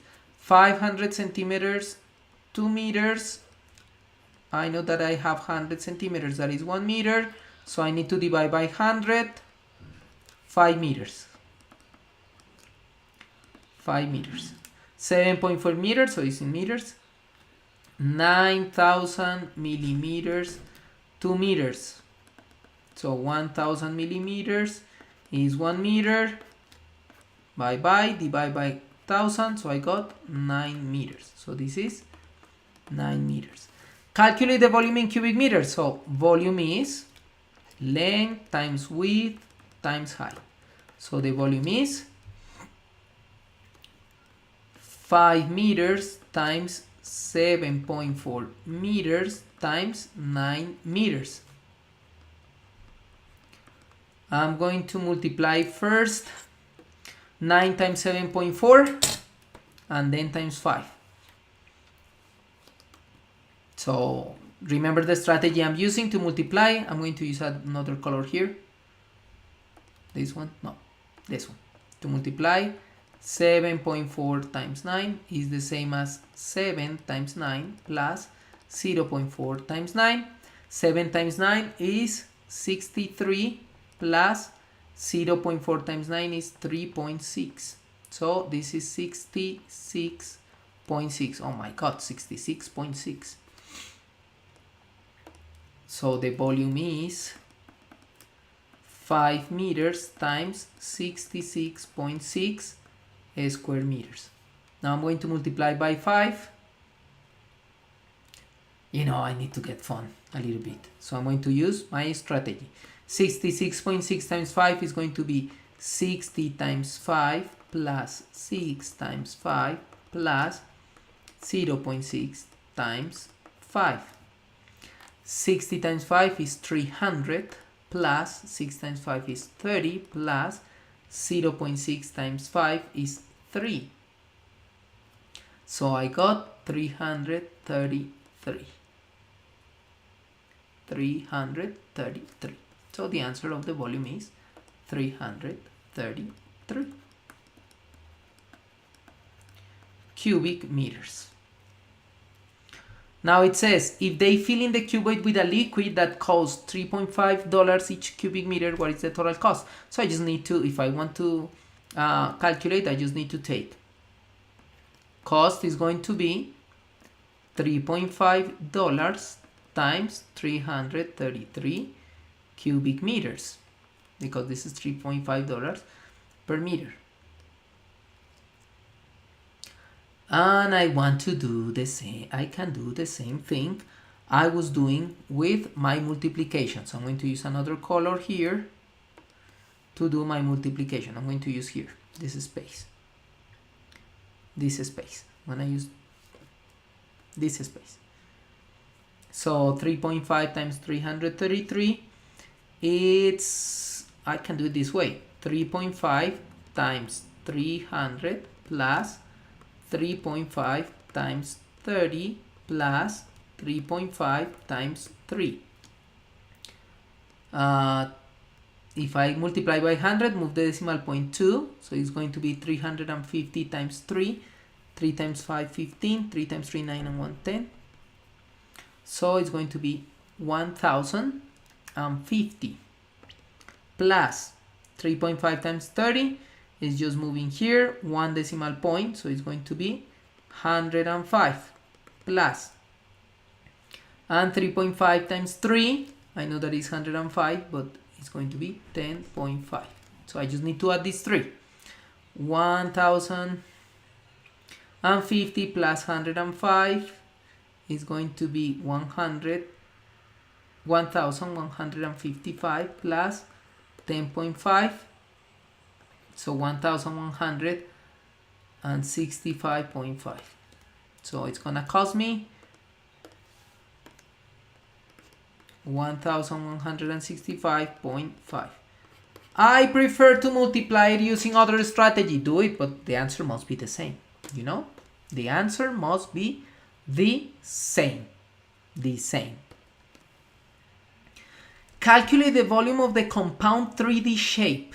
I'm going to put here, because long time ago I haven't written that we have 2 hours. 2 hours volume of compound shapes.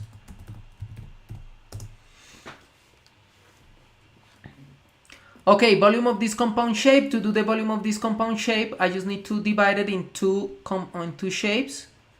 So this is going to be shape A, and this is going to be shape B. So I'm going to get the volume of each shape, and then I'm going to add them. Volume of A. Volume of A is going to be this distance, that is 20 minus 15, 5 centimeters. This distance, that is 6, look at here.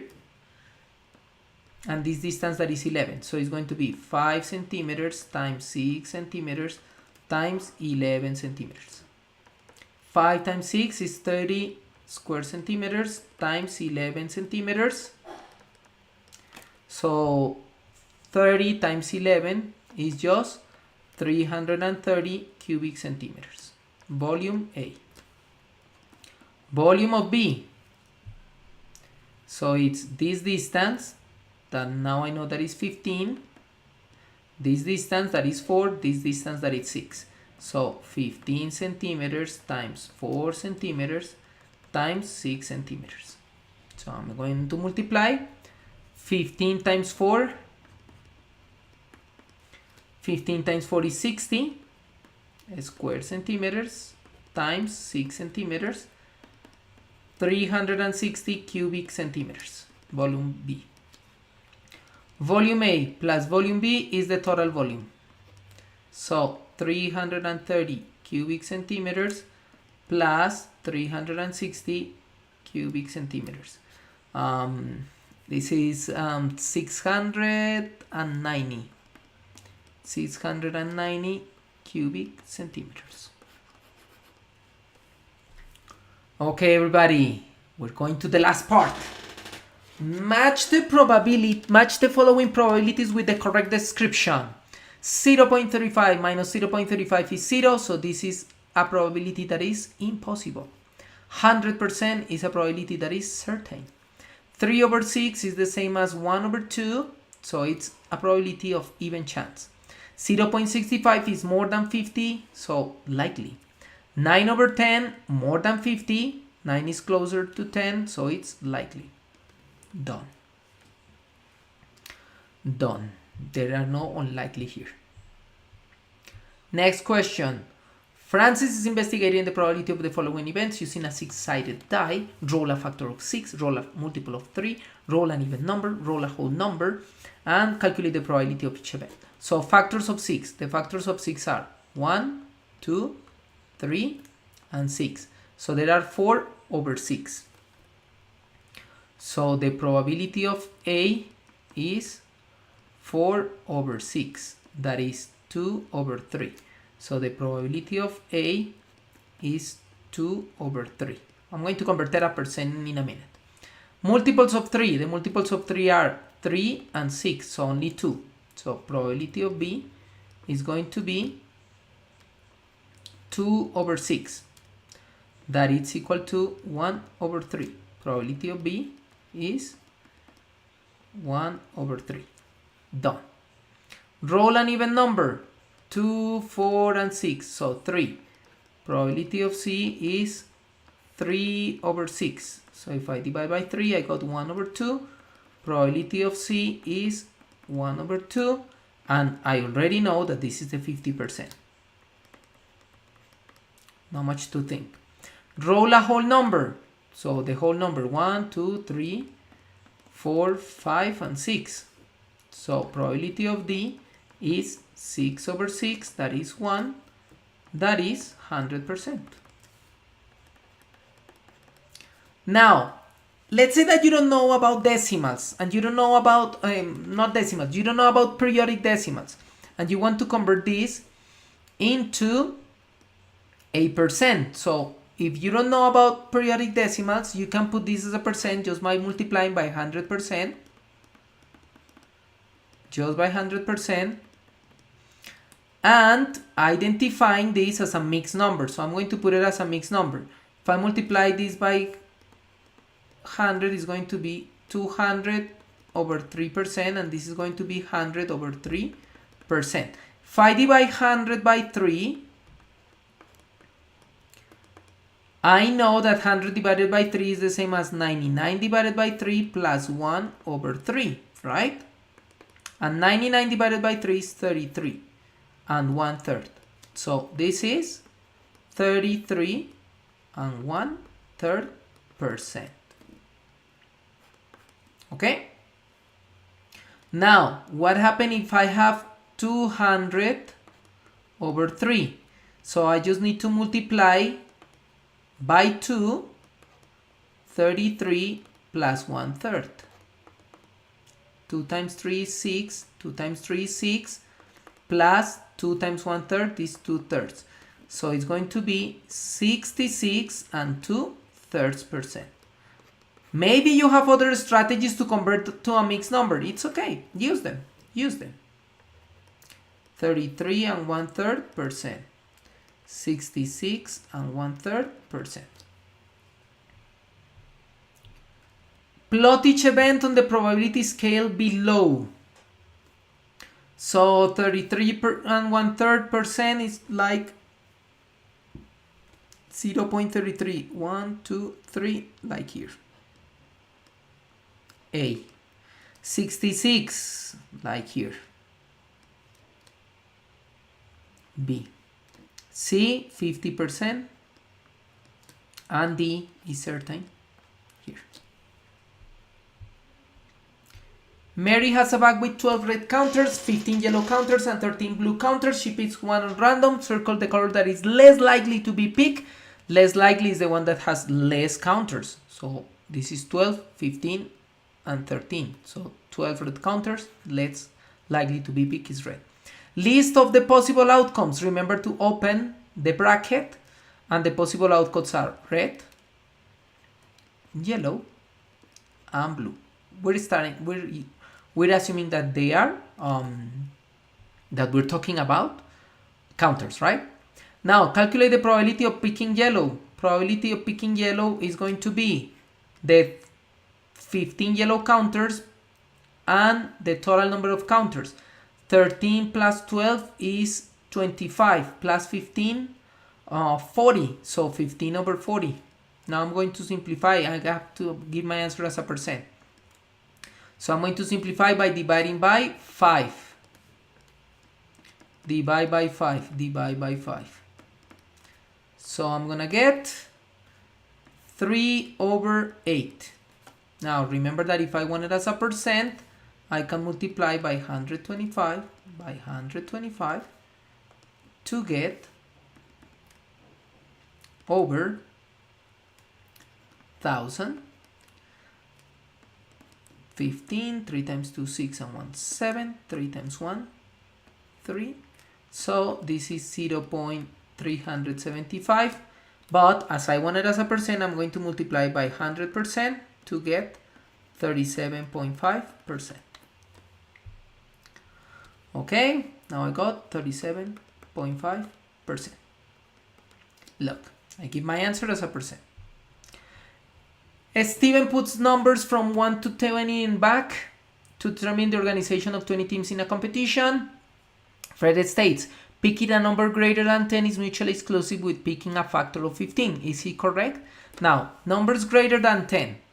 So, greater than 10 is 11, 12, 13, 14, Factors of 15. Factors of 15 are 1, 3, 5, and 15. 15 is a number greater than 10 and factor of 15. So, no, they are not mutually exclusive because 15 is greater than 10 and a factor of 15. Done. Calculate the probability of picking a factor of 18. So what are the factors of 18? Factors of 18 are 1, 2, 3, 4 is not a factor of 15, 5 no, 6, 9, and 18, right? So 1, 2, 3, 4, 5, 6. 6 options. So the probability of getting a factor of 18, here is 12, but it's 18, is 1, 2, 3, 4, 5, 6 options out of 20. 6 options out of 20, I'm going to divide it by 2, 3 over 10. So I got 3 over 10. These are the options, 3 over 10, or 3 out of 10, or 30%. Select the appropriate types of data. Let's put here, we're 2 hours and 12 minutes.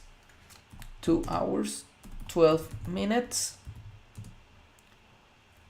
Statistics.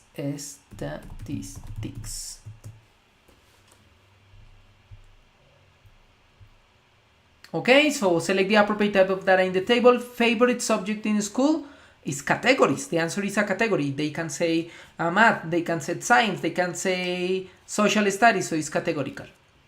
Number of books read in a month, number of books. So it's going to be 1 book, 2 books, 3 books. It's going to be discrete because we're not assuming that 1.5 books, okay? Height of students in centimeters. Height of students is a measurement. So as it's a measurement, is continuous. Done. Next. Johan asked 40 people from a music academy of 200 people about the instrument they play. He got the results shown in the compound table. State the population of the statistical experiment. So the population is who are the people that he can ask. Okay? So it's people from the music academy. Because he can ask for to any member of the music academy. He asked 40 people out of 200. Comment an appropriate method that you have used in order to sample the population correctly. So, what is important here is to say that it's randomly and representative. So, for example, he selects the names from a list randomly.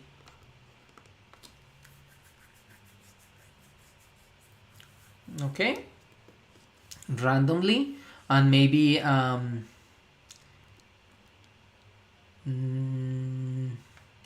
depending on what he wants, he can select the using representative number of people like girls and boys, or maybe he wants to use different strategies. Okay, randomly. He may, let's put he may try to select same amount of boys and girls to make it representative. Okay, maybe he may, or maybe per age, depending on what is he asked. Complete the two-way table that corresponds to the information given in the graph. Boys 11 and girls. So I just need to take here the information. Boys are 11 and girls are here. So it means that there are 9 girls. Here we have 7 boys. 7 boys. And from 7 to 11 are 4 girls. Here we have 2 boys. And 3, 6, and 7 girls. So 9 girls, 7 and 4, 4 and 7. Correct? No. 2 boys, 7 girls. 2 boys, 7 girls. 2 boys, 7 girls. So 11 and 9, 20. 7 and 4, 11, 7 and 2, 9. So this is gonna give me 40, is correct. Let's see how many boys, 9 and 11. It's going to be 20. 9 and 7, 16, and 4, 20. Look, representative. Same amount of boys and girls. Calculate the percent of students that are girls who play violin. So, girls who play violin are these 4. So the percent of students that are girls who play violin are 4 out of 40 people. So 4 out of 40 people, I just need to divide by 4, 1 over 10. So it's just this is 10%, right? 10%. The table below collects the information of the results of the 6th graders in an exam. We have here, create a frequency diagram to show the data. I don't have ruler, but I'm gonna try to use it as best as I can. One student from 1 to 10, so I need to do a bar from 1 to 10. This bar. 4 students from 11 to 20, so 4 students from 11 to 20. 6 students from 21 to 30. 6 students from 21 to 30. Tin, tin, tin, tin. 8 students from 31 to 40. 8 students from 31 to 40. Tin, tin, tin, tin, tin, tin. And 1 student from 41 to 50. Okay, I got my frequency diagram to show the data. State the total number of students who present the exam. I just need to add the frequency. 6 and 4, 10. And 1, 11. And here are 8 and 1, 9. 11 and 9. 20 students present the exam. State the number of students who score more than 30. More than 30. So it means the students that are here that are 9. Carlos states that only one student scored less than 10, providing an argument that to show that he may be wrong. Less than 10. Okay, why he's wrong? Because I know that one student scores 10 or less than 10. I don't know if it scores 10. No, maybe he scores 10. Okay, it's a possibility that he scores 10. So there is a chance that he or she scores 10. Okay, an hotel has 4 types of room. The table shows the number of rooms of each type. 21, 14, 42, 23. I want to know the angle on the pie chart. Complete the table. Use the space below to any calculation. First, I need to find the total. The total. So I'm going to find the total. 4 and 1, 5. 5 and 2, 7. 7 and 3, 10. 2, 1, 3, 4. 4 and 4, 8. And 2, 10. So they ask 100 students.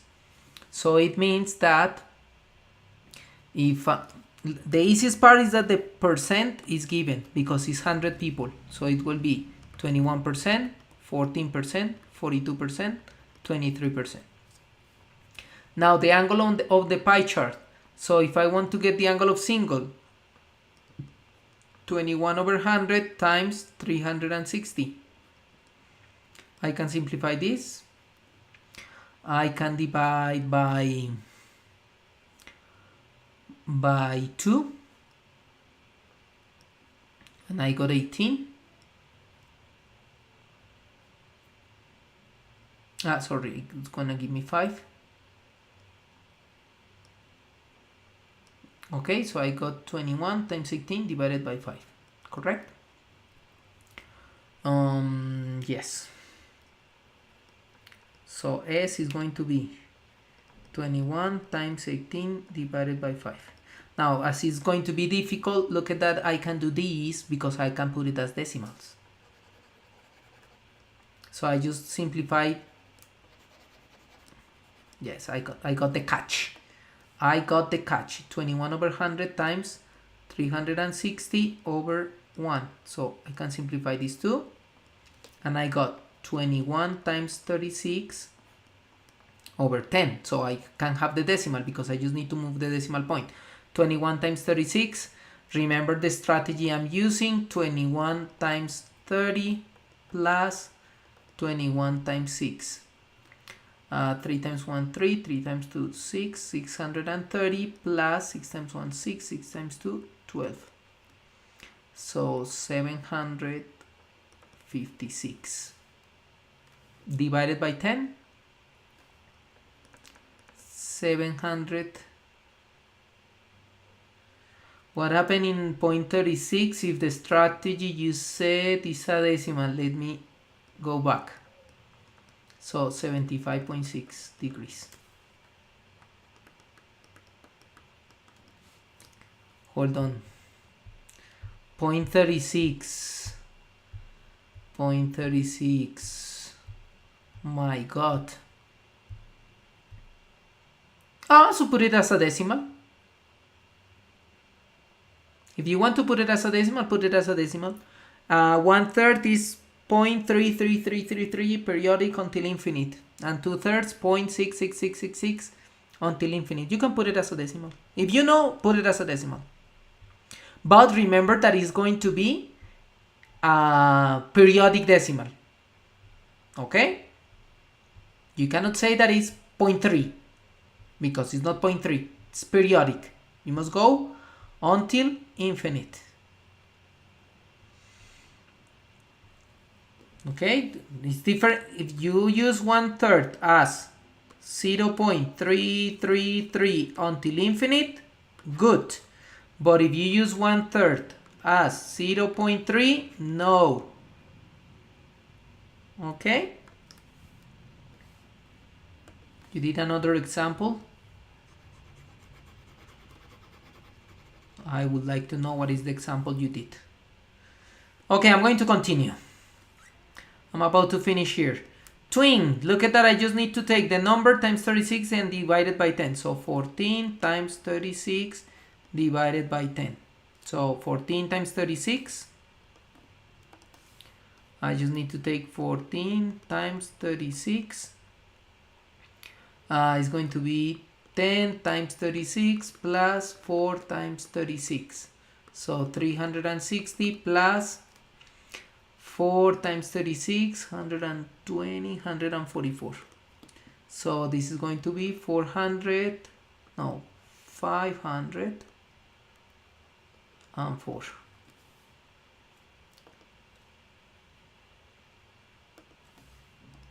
500 divided by 2. I don't get 500 divided by 2. 360 plus 4 times 36.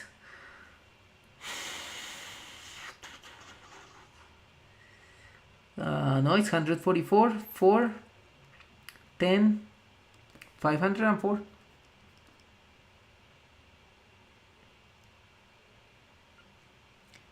Okay, I don't know which one you're talking about. Tell me which one you're talking about. So I converted and it says 249.5. Because I got 504 divided 2, so it's going to be 50.4. 50.4. Now the next, double. 42 times 36 and the answer divided by 10.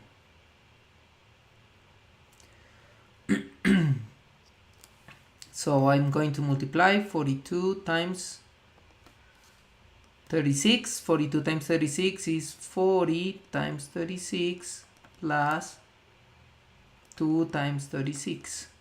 40 times 36 is 1440 plus 72. So 1400, no, sorry. 2, 7, and 4, 11, 1000. Okay. So it's going to be 1512 over 10, 151.2. Now 23 divided by 23 as an angle.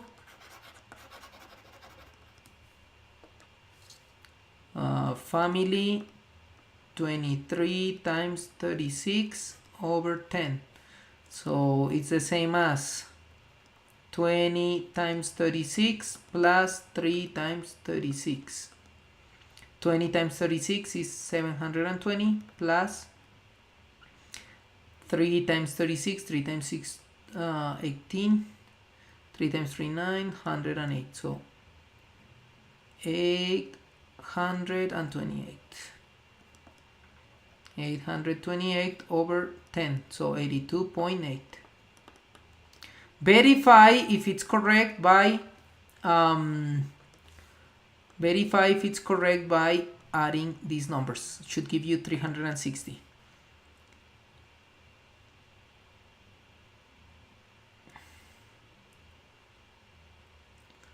In the point 36, okay, going to stop a minute because somebody is writing me in the chat. No, in the point 36, I make another example with the fraction 5 over 2. And to make it a percent, it says to me 249.5. But I don't think it's correct. Okay, first, if you're calculating a probability and it's 5 over 2, something is wrong because 5 over 2 is greater than 1. And a percent cannot be greater than 1. So there's something wrong there. Now, if you're going to convert it as a decimal or as a percent, 5 over 2 as a percent, what I suggest you to do, 5 over 2 as a percent, I'm going to multiply by 5. 5 times 2 is 10, and 5 times 5 is 25. So this is as a decimal is 2.5. Now if I multiply by 100% move, so I'm gonna get 250%.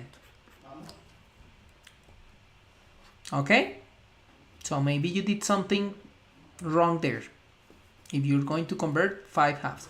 But if it's probability, 5 halves, it's not a probability because it's not less than 1. Probability is only numbers less than 1. I'm going to check if it's 360 degrees. 8 and 2, 10. 6 and 4, 10, 20. Okay, 2. 5 and 2, 7. And 1, 8. And 2, 10. Okay. 8 and 10, 18. And 2, 26. Exactly, 360. The angles are correct. Now I just need to use these angles in my pie chart. Draw the pie chart with information. Now it comes the difficult part. I'm going to write the angles here so I don't need to go back in another place. 75.6, 50.4, 151.2, 82.8. Okay, I'm going to estimate the center of this circle because there's no center here. Let's say that this is the center of the circle. If this is the center of the circle, now I'm going to measure using 0 degrees here, 75.6. 10, 20, 30, 40, 50, 60, 75.6. Like here. Now 50.4. If I add them, 6 and 4, 10. 5 and 1, 6.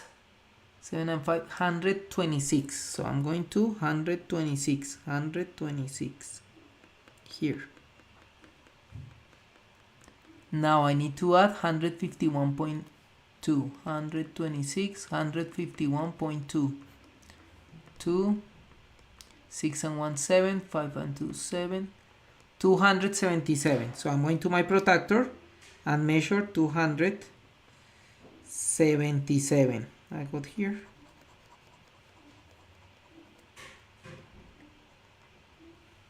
There's something wrong. Ah, no. No. Okay. Now I need to use my ruler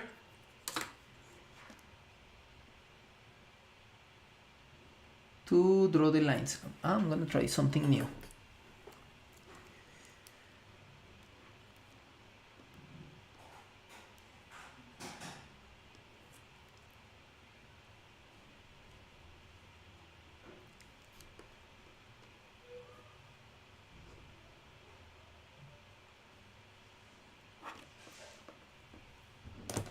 Okay, let's see. Okay, the first line. Now the second line. I can do something here like with a pencil. I don't have a pencil here. Okay, let me find a pencil. Maybe with a pencil I can do something.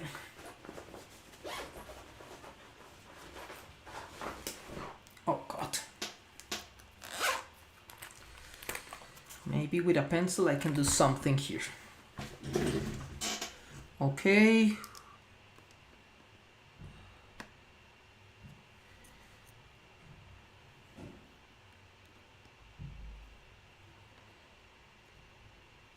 Okay.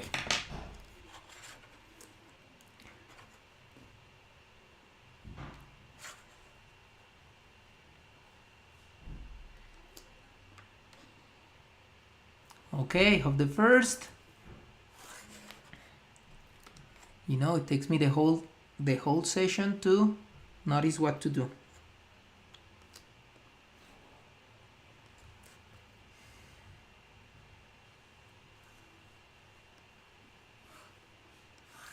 Okay, it's not the best, but If I have a ruler and a protractor and it was printed, it was easier for me.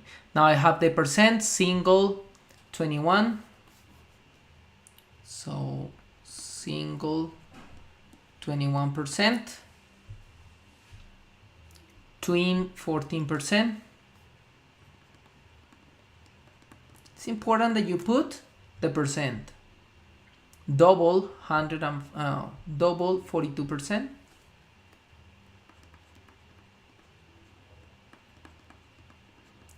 And finally, family 23%.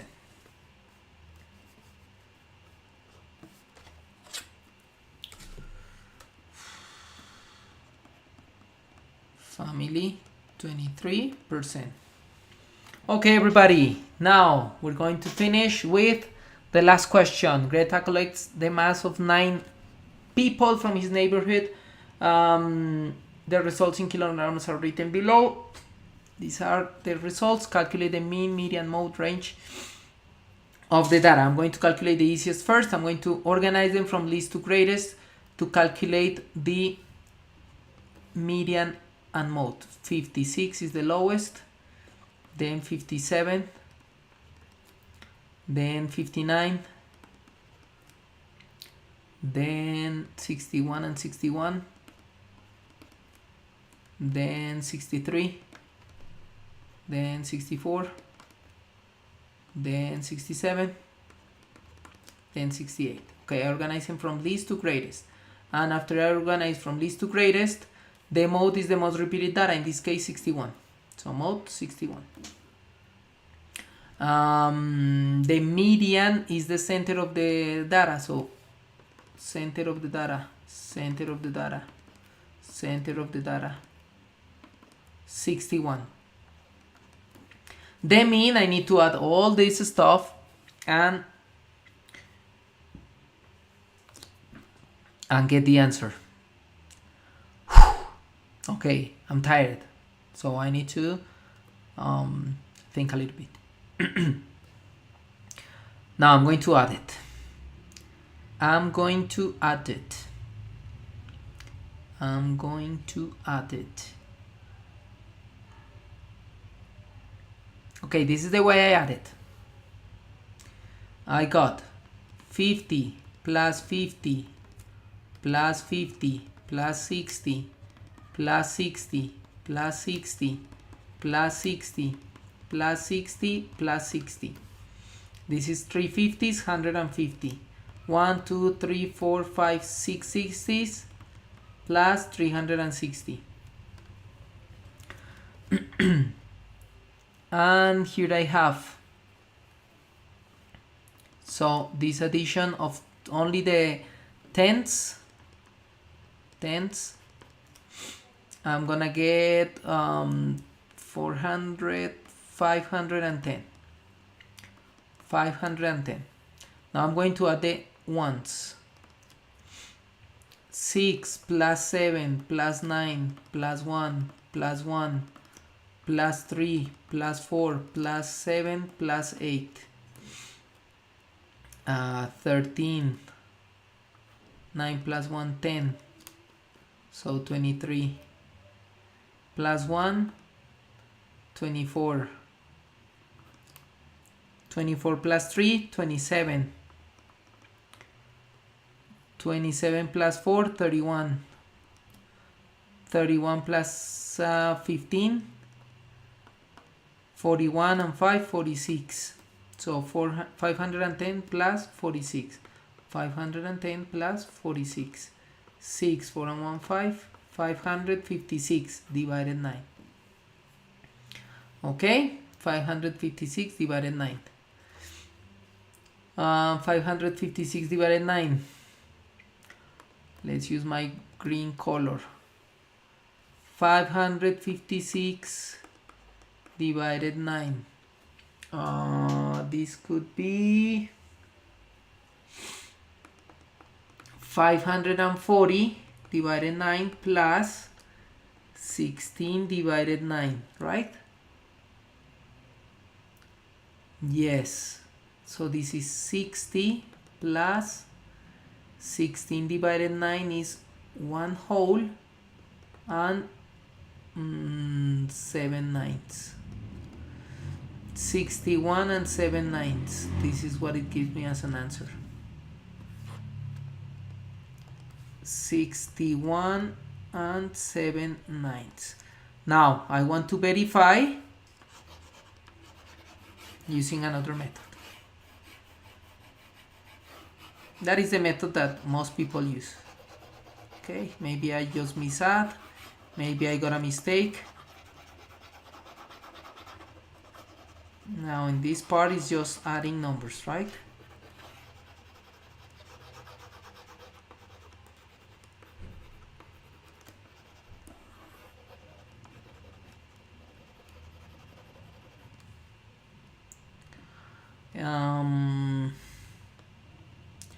I'm just going to put the numbers like in a list. 56, 57, 59, 61, 61, 63, 64, 67, 68, 1, 2, 3, 4, 5, 6, 7, 8, 9. Okay, I'm going to add it, but I'm going to put the addition here. So 6 and 7, 13, and 9, 22, 23, 24, 27, 27 and 4, 31, and 7, 38, and 8, 38 and 8, 46, right?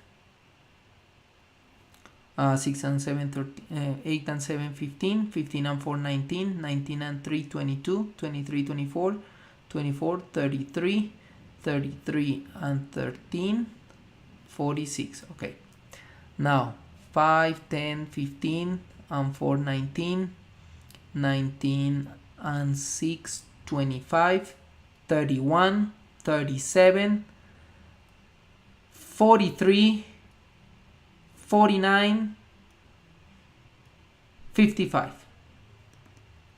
556 divided 9. Correct. 556 divided 9 is the same as 540 divided 9 plus 16 over 9. Correct? Yes. Or 600. Okay, that's it. It was another strategy to calculate the angle in point 42. To calculate the angle in point 42. This is the basic strategy you can use. There is no other strategy. Get the fraction, and with the fraction times 360, you're gonna get the angle. Or you can get the percent and get the percent of 360. So it's like having 21% of 360. It's kind of the same deal. Remember that a percent could be written as a fraction. So it's kind of the same thing. Okay, 61 and 7 ninths. This is what it gives me. And now, Johan states that the appropriate average to analyze this data is the mean. Is he correct? Give an argument for your answer. It states that the appropriate average to analyze this data is the mean. Is he correct? Gives an argument to... I didn't calculate the range. So let's calculate the range. Range. The range is the maximum minus the minimum. So 68 minus 56. 68 minus 56 is, I'm tired now. 8 and 4, 12. 12. Now here is the catch. I dare say that in this case, he's correct. Yes. Because data is not spread due to the range that is shorter than the mean. Okay, as the range is 12 and the mean is 61 and 7/9, around 62. So you got that the mean could be a good way to analyze the mass of 9 people. Now you're going to do in science is going to change a lot, but we're not doing in science. This is more like statistical information, so the range is small. We can say that the mean is a good average. Now look at that, the mean, median, and mode, the 3 are around 61, so the 3 are okay. The 3 are okay because they are around the same number. We use the mean and we decide mean and median when they are not the same number. Let's say that the mean gives you 57 and the median gives you 62. So now we need to think what to do. Everybody, 2 hours and 40 minutes. 2 hours and 40 minutes of work today. I hope this helps you in your studying for math. I suggest you that if you're going to study before an exam, let's say that you have an exam on Monday, you're going to study for an exam tomorrow, Sunday, do it very relaxed. Don't get stressed.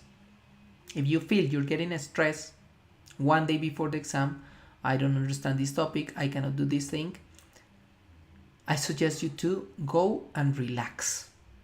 Go and relax. Okay? Don't get more stressed. What you know, you know. What you don't know, you don't know. It's better than you relax. Try to have your best performance by being relaxed, by understanding what you know. And if you're gonna work tomorrow on exercises, I suggest you to do it relax. Relax. If you feel stressed, stop. Stop, take a moment to breathe, take a break, and then relax. Work out on exercises, relax. Before an exam, what you need is to be relaxed. The day before of the exam, sleep well. Some students are proud that they studied until 1 a.m. Not a good strategy. Sleep well, be relaxed.